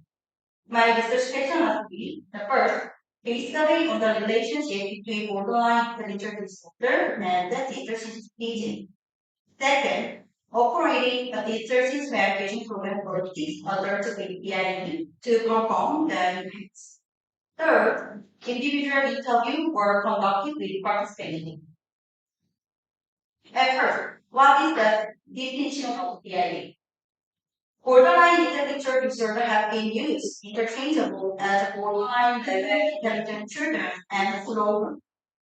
They are between the non-disabled and intelligent disabled with IQ 70 or 85 based on the standard intelligence test or 71 to 84.3 based on the CSMR. Borderline intellectual disorder have characteristics in the academic, emotional, and social relating to their limited cognitive abilities. Looking at the PID's appearance related to the Korea, no nationality is on PID among the total population of Koreans. According to the previous study about the 13,000 points, 6% of the total population is 699 million people, or 30 of the total population of Korea. This is more than 3 times the level of intellectually disabled population in the South. But the basic thing is that the appearance rating of the PIP is also rapidly increasing in Korea. Then most people can ask if role and institutions are need to protect them. That's right. However, legal protection of the PI has not yet been implemented in Korea. They are distributed in the blind spots that are not included in the criteria for the registration as disabled or special education target in Korea. So it is difficult to receive education training for group therapy. So we need to actively provide the teacher's education for PID.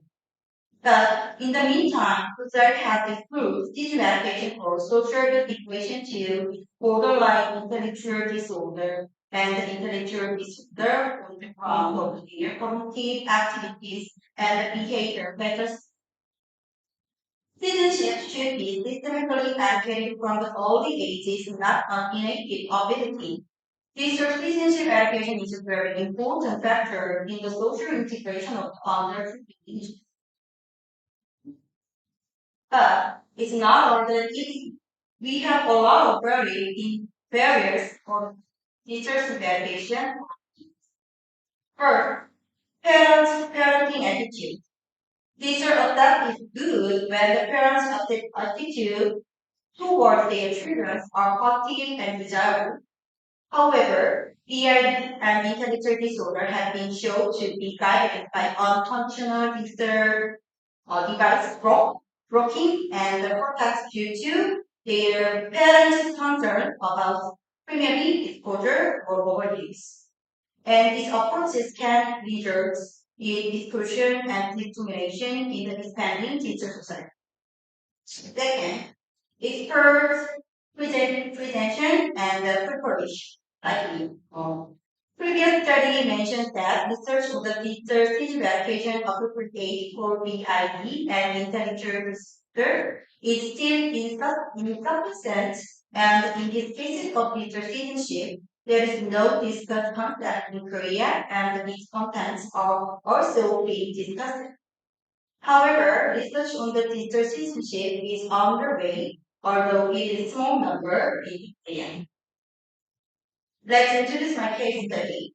In this study, I have made 12 classes were developed and then carried out by defining and supplementing the other program for developmental disabilities in the digital active education content for each life cycle developed by the National Information Social Society Agency in Korea. A digital citizenship verification program was conducted for 6 other degree BID in this case. Please, if you want to discuss these things, you refer to the manuscript in the books, and then you can find the details there. Okay, specific things or detailed topics.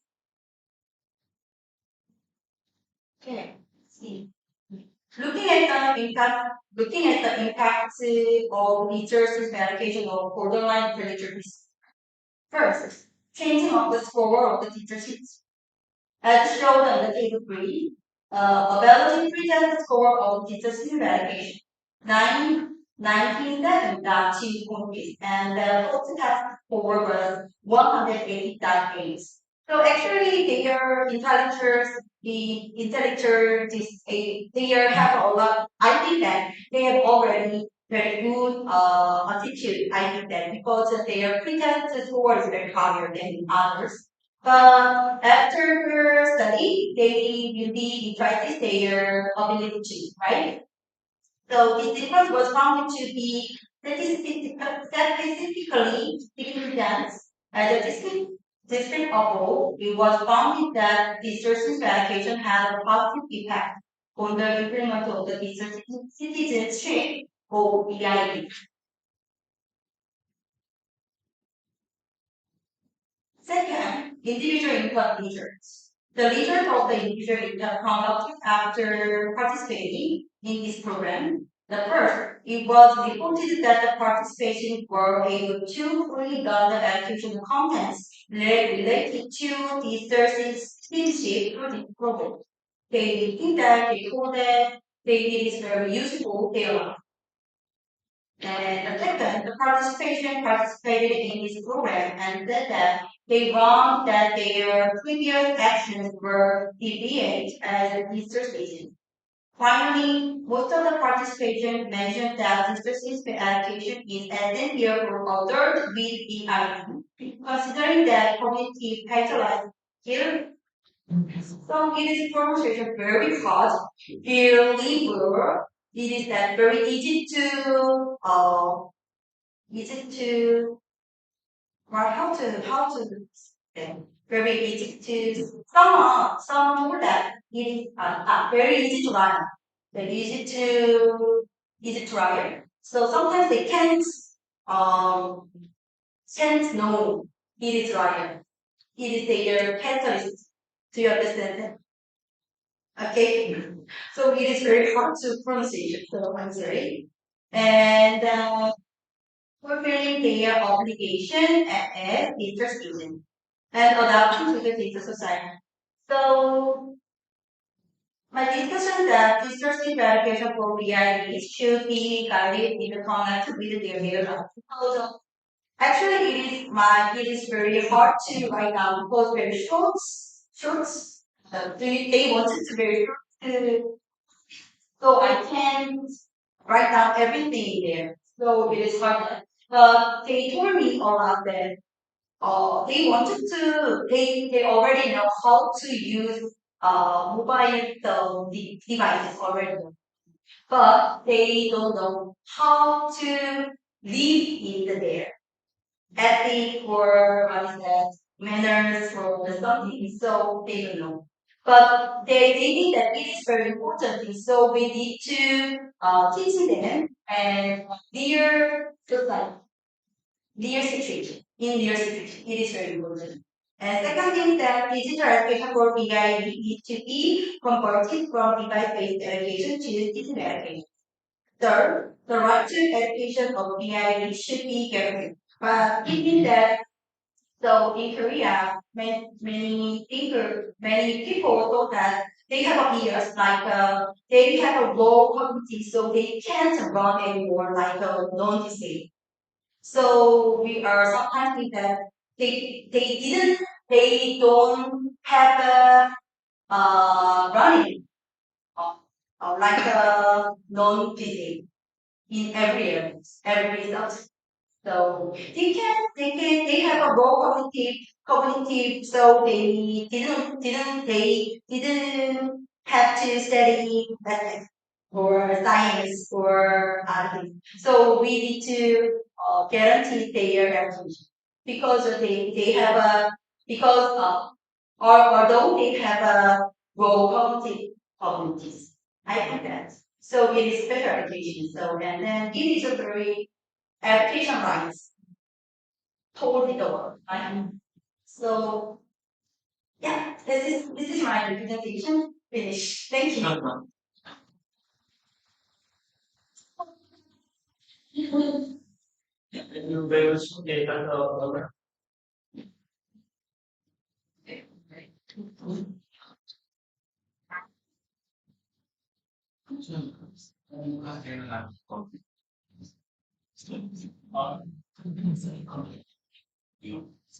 Thank you very much, Miss. Your research is some kind of I haven't contributed. Is because I'm not in special education, but it's very expressive. The special education, you say that this special kinds of borderline intellectual disorder. So this one, the level of this, the people of this one, seem that they know. Yeah, so they won't know. Yeah, because it's almost get the audience free and you. Yeah, so they behave. They're trying to. Yeah, they say because it's universal. So, okay, I'm interested that you mentioned that I think it's very good. You mentioned that they have a DOUT program for borderline intellectual disorder development in NIA.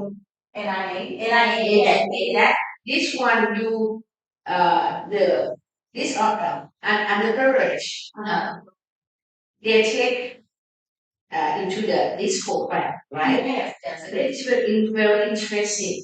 And then they put in the program, curriculum program, and then you test it pre and post right before that is a higher. Yeah, the quality of it is higher than the disabled.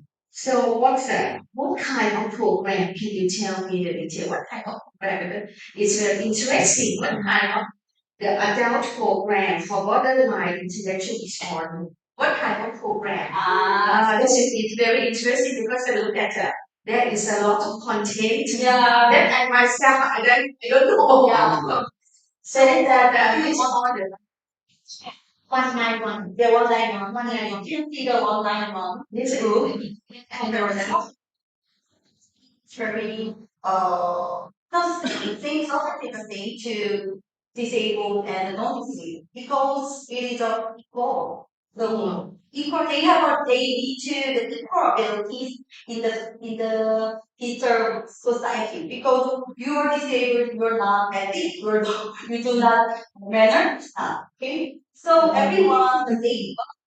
We can change the content rather easy word and make so many pictures or sometimes we are so pretty much what is the device a lot of the things that we are some maybe expanding. Yeah, expanding or the shoes of food. It is special educators the job or is important they have a special references. And what kind of activities to use to be used in the program what is under coverage? Actually, in my doctorate we have I have a research like this one in global social education. So I think that I feel that I need a gamification. Do you know the gamifications? Gamification is very important and useful for them. So and I think that we can difference, make it simple. Yeah, simplification is very, very, very important and related to them and to our try to or very important for other things I try to relate it. Oh, not important. This is very important. So I will yeah. So I will keep two questions. Okay, you teach this program to them. So yeah, so you are specializing so my question is cannot because I know that you have to adapt, you know. Because I feel like you cannot like lecture in small way, but the game, maybe simulation of the role play, role play. Yeah. Yeah, I think it's very interesting. Maybe I think that special education in Thailand should look at this gamification in this order for them. I'm not sure that if I I have my colleagues or my senior friends, senior colleagues, then maybe they are in the special education. And if I just get the to if I ask them, then maybe they have trusted. They can ask me, right? Can you? Because if I we have special education, what's it called? And if I convey your research to them and they are interested, and then maybe they will ask more. Yes, you want that. Okay. I agree. I think that is very interesting, and it's to be like actually digital citizen, and I mean the underprivileged together. Because of course, because I'm not get used to especially we know what is allowed to do. But I asked the question how to classify and this order. So that should be normal citizen. That should be digital. Yeah, because I know it's corrected. I think it is corrected because I have very so many broke when I studied the thing without a professor so that it is so hard to broke your broke down key or normal. Yeah, so I have a lot of history for preparation. So a lot of that. So, but I think that the small steps are important. Yeah. So when I wrote a list that come on together. Fine. Okay. Thank you very much. Thank you. you uh, I can have more knowledge about teaching education. This kind of digital. I have to have your article. You work where this digital. It is our news. One to that. And then so I know the concept and I said the concept that ordinary people like us and the other average. Okay, we have the same right thing, but it's different from the level stand. Okay. And then one question, one more. Seriously, for it's very good in English. And the other is about the test that you have the digital citizenship measurement. Digital citizenship measurement test. You have to test like when you teach them in the program, then you have to teach pre-test and post-test kind of the test that you need to the person. Already developed some yeah, no, some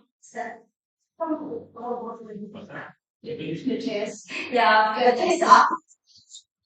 the test of the test. Yes, comes by elementary, yeah, already. So I am supplement. Supplement to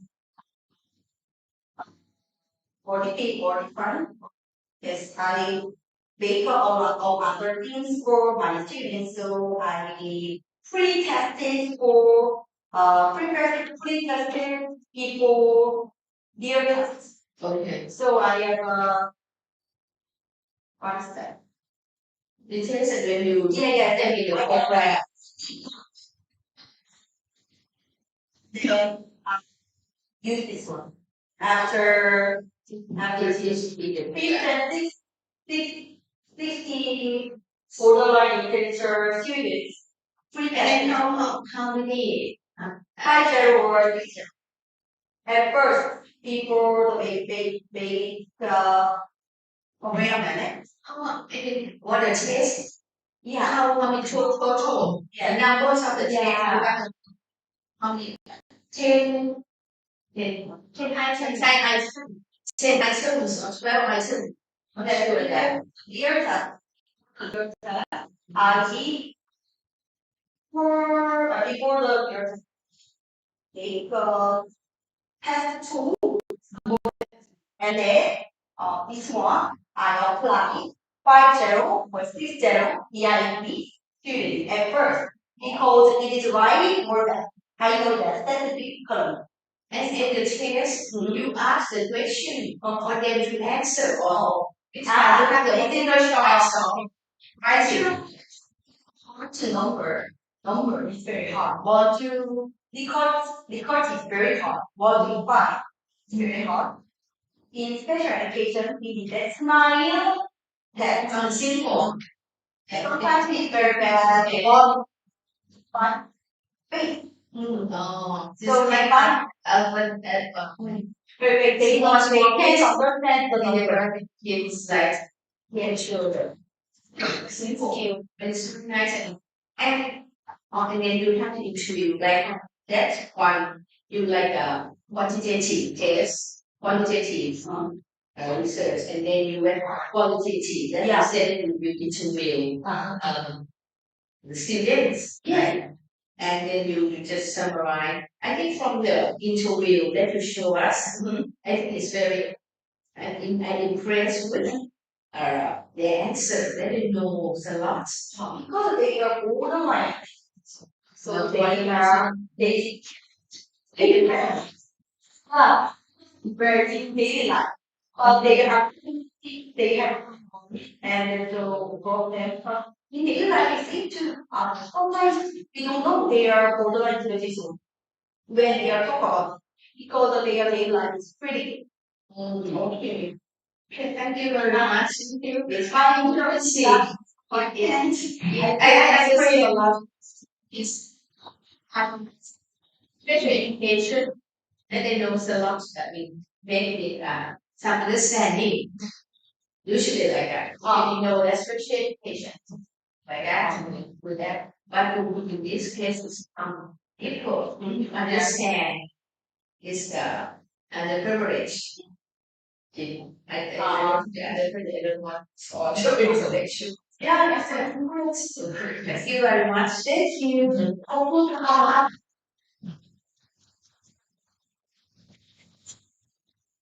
Yes, and so maybe did or directly if you want to one speak to the okay. The next presentation we want some from consideration is the education method presentation. Therefore, we will close.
Yeah, sometimes.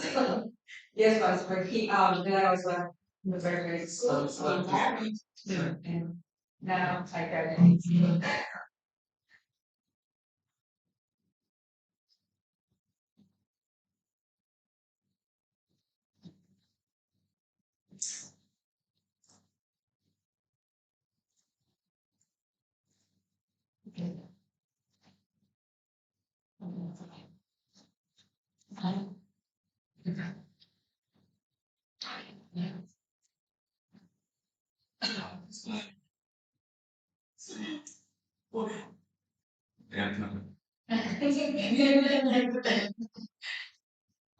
My thesis study for the vector effective and service for city education.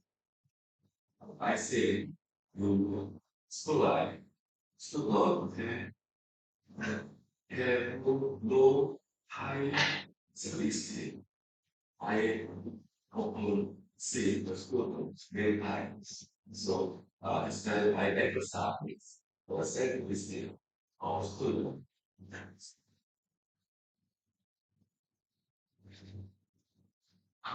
It will show it's going to be sensitive and possible component the technical risk with the alternate recover and the failure of the rest of the low sensitive or temperature competence can cause students to doubt their ability to succeed, making them hesitant to engage in learning to take risks or academic growth. So this time, find out what factor of head is in and how much they affected. The meaning of the role of self-esteem was the self-esteem meaning. Self-esteem is how to you feel, how about yourself or the opinion you have about yourself. Self-esteem is the union of how we evaluate ourselves, our perception of who we are and what we can do. And the second, the role of self-esteem.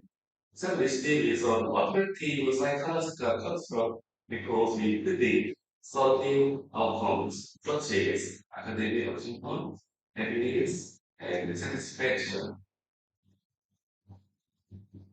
So, students with high self-esteem, self-esteem are more successful in completing assignments and academic achievements, are more likely to be successful because they are more resistant to problems and problem in life. So, high point rules in and there are many reasons for low self-esteem. It often creates a childhood where with a feeling of not being able to be brought to expectations. It can be the result of other experience, such as difficult relations, hospitality, and work. This is I do total key statistics. Three chapters methodology. This one. This object is literally worth 146 million on code. Zero level university. Yeah. By the way, there are a total of 146 students, including 45 first grade, 23 second grades, 24 third grades, and 24 fourth grade. By department, there are 45 ethics, physics, social studies, 54 mathematics, and 54 science. So include creative and platform. Major diagnosis major. First, self-esteem diagnosis. The number of concept was 3 overall. Self-esteem levels. 4 positive mental attitude. 2 exercise scoring. And 2 career orientation. 2 social international skills.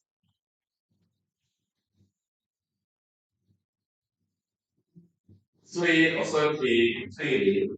1 is making. Risking outcomes fear.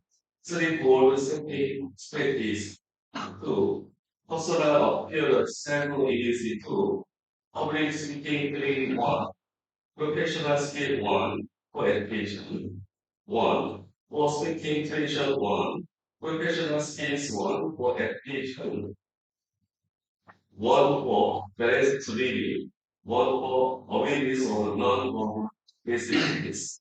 1 for negotiation skill and 2 for leadership management education. So, conceptual definition of self-esteem, some items, balance, parenting mental attitude, exercise program, failure reaction, social personal skills, decision-making, needs for training, decision-making, taking risk overcome fear, goals setting strategies, personal appearance, self-image, voice seeking training, professional technical training, or right, awareness of the law of message, negotiation. Yeah. This is the conceptual definition and the second is the diagnosis.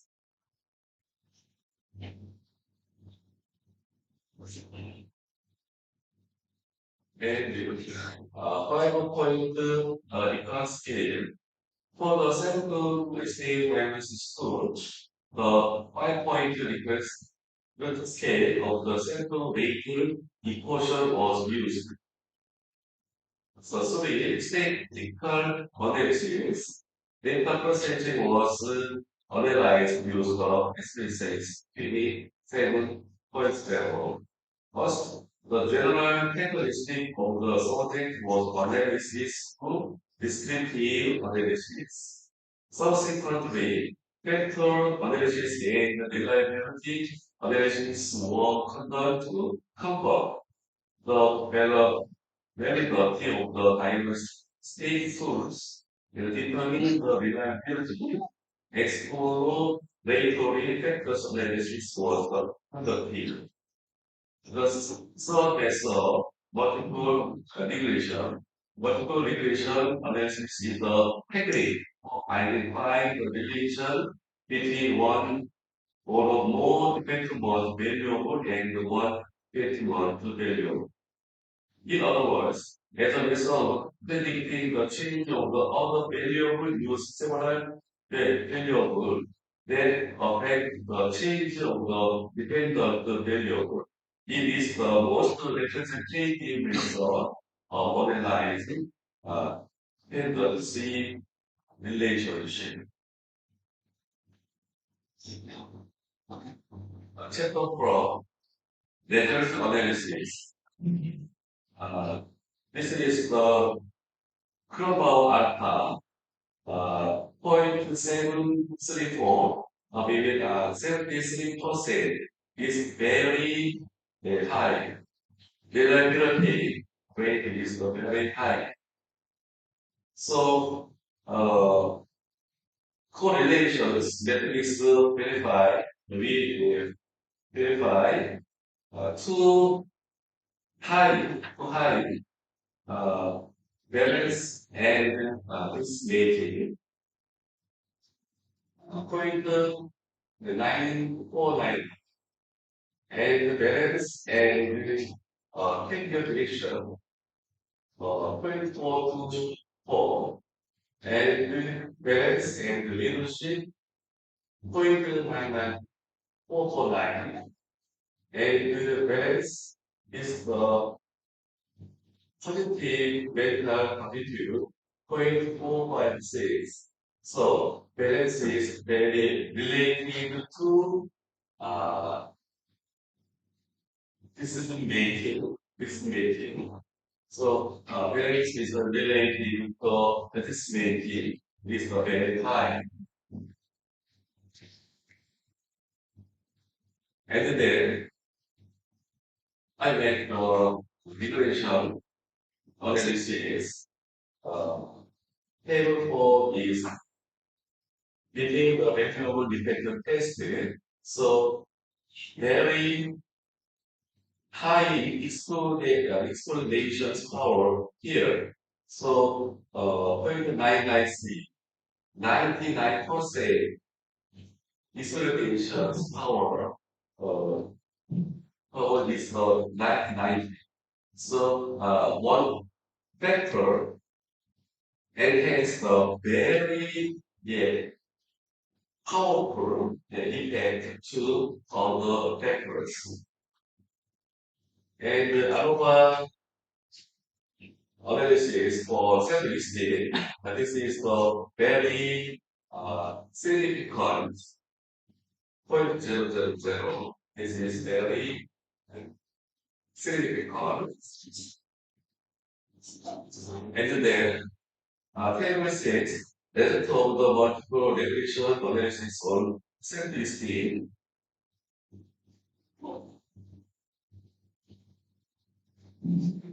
This is on standardized coefficient is the explanation power factor. So power weighting one so that below the balance is 25% the explanation power. Second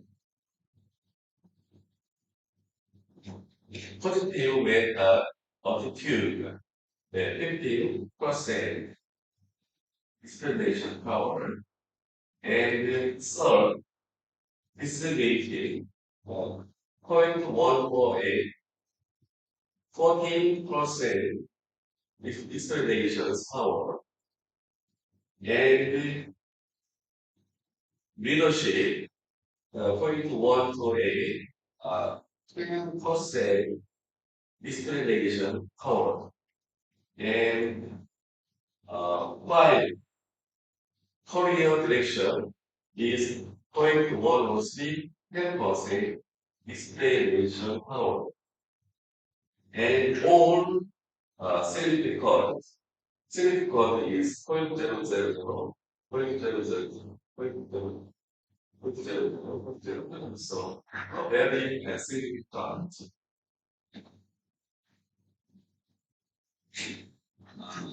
This study identified factors affect self-esteem and how much they affect it. First, discovery point. Overall, the ability of the eight factors was confirmed to be 73%. So, very significant, very exactly. So, very reliable. Second, the effect of the balance show the high correlations with some factors of self-esteem overall, and the factor leadership show a low correlations with some factors of self-esteem overall compared to other factors. Three,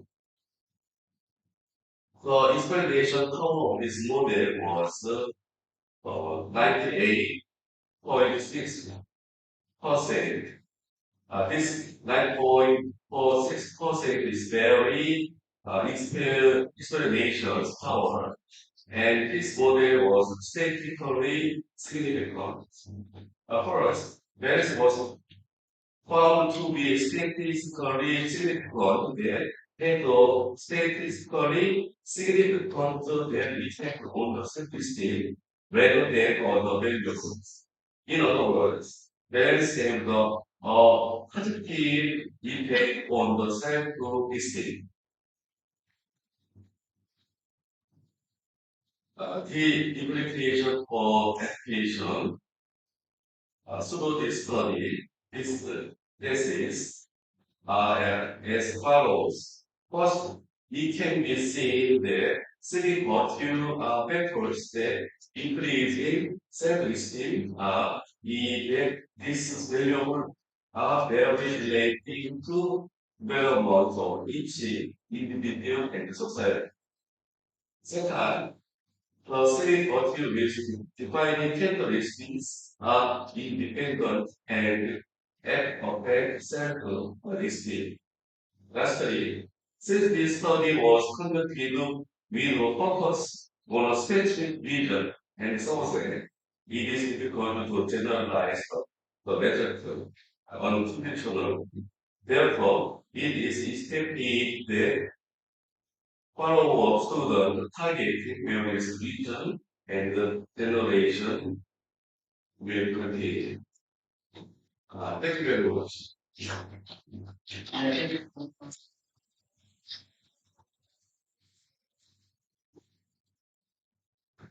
Thank you very much, Dr.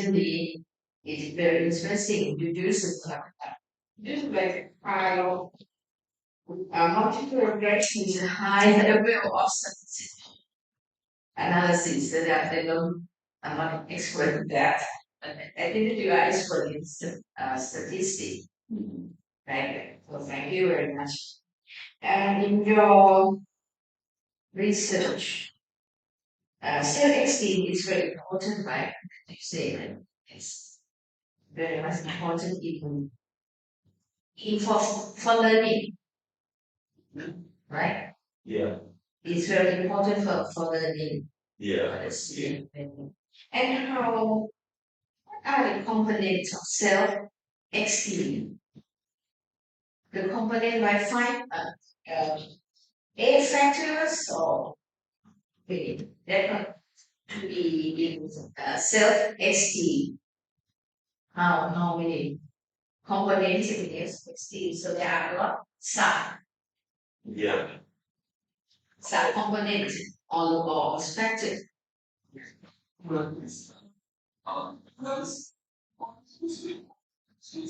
Seven, eight. Oh, the eight or the Eight, I know. eight. That is. And how any emerged the the instrument tools that you use Yeah.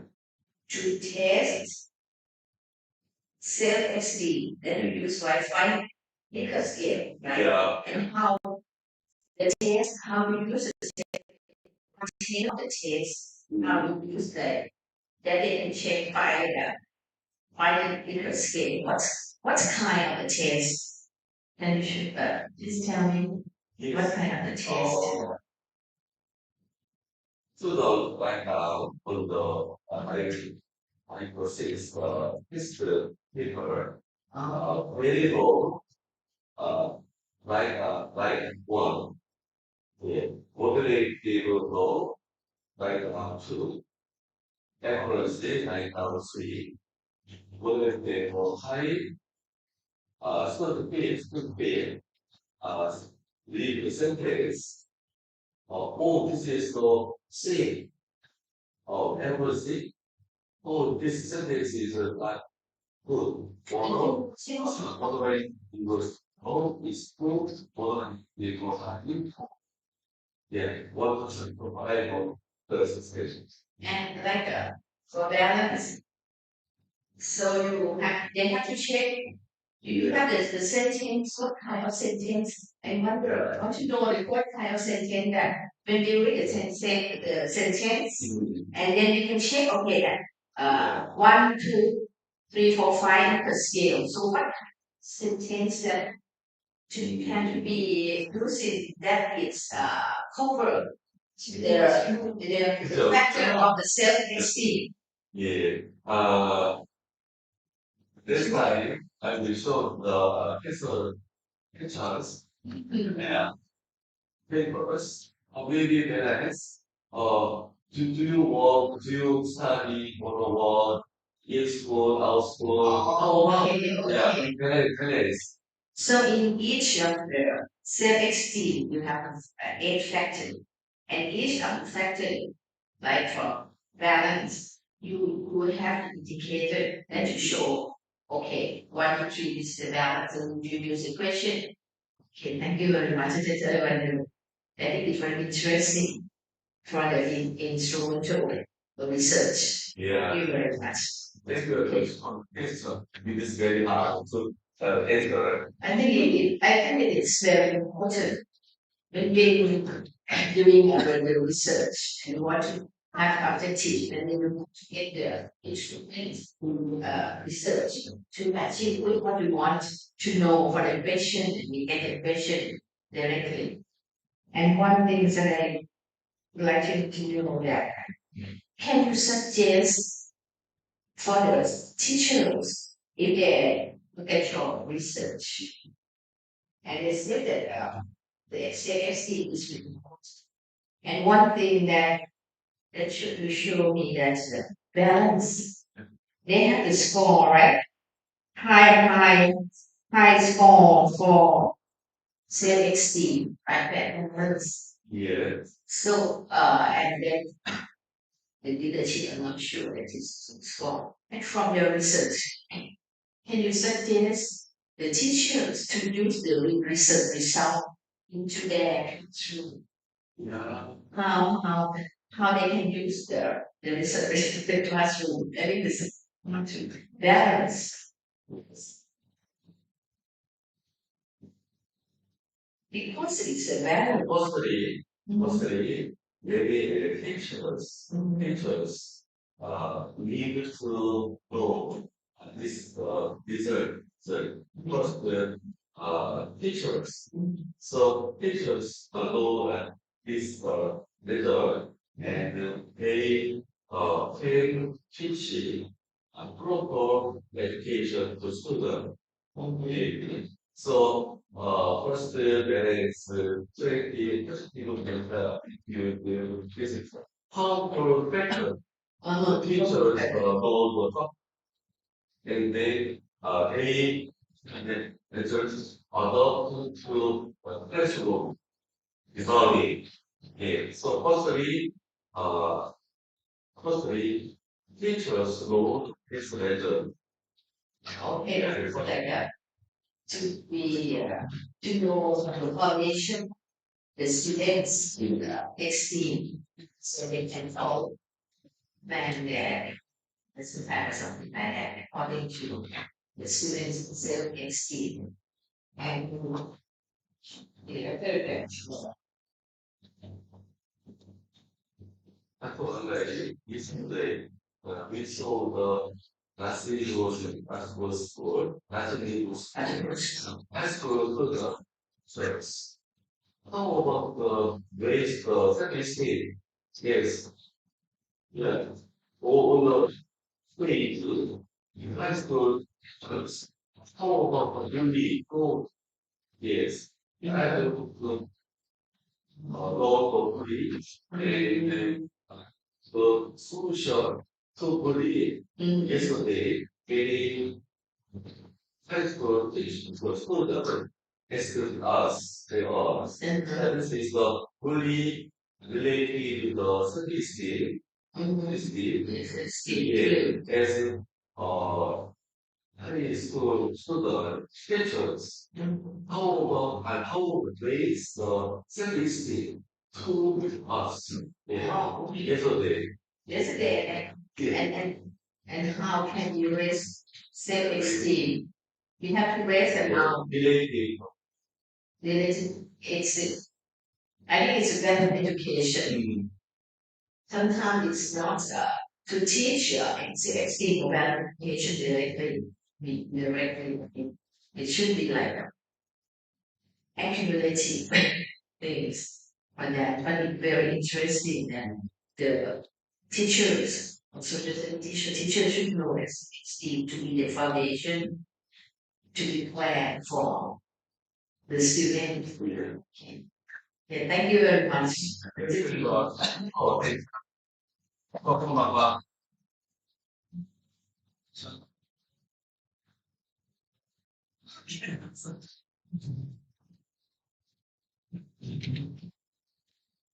Yeah, now we are on the floor. This is difficult and teachers have this session. Like, thank you then and discuss the steps. So we are going to have a focus on daily now. So please go to second floor. Okay, thank you. Second floor. Second floor. Second floor. Yes, second floor. To be what? Yeah. Yes. Thank you. So thank you very much.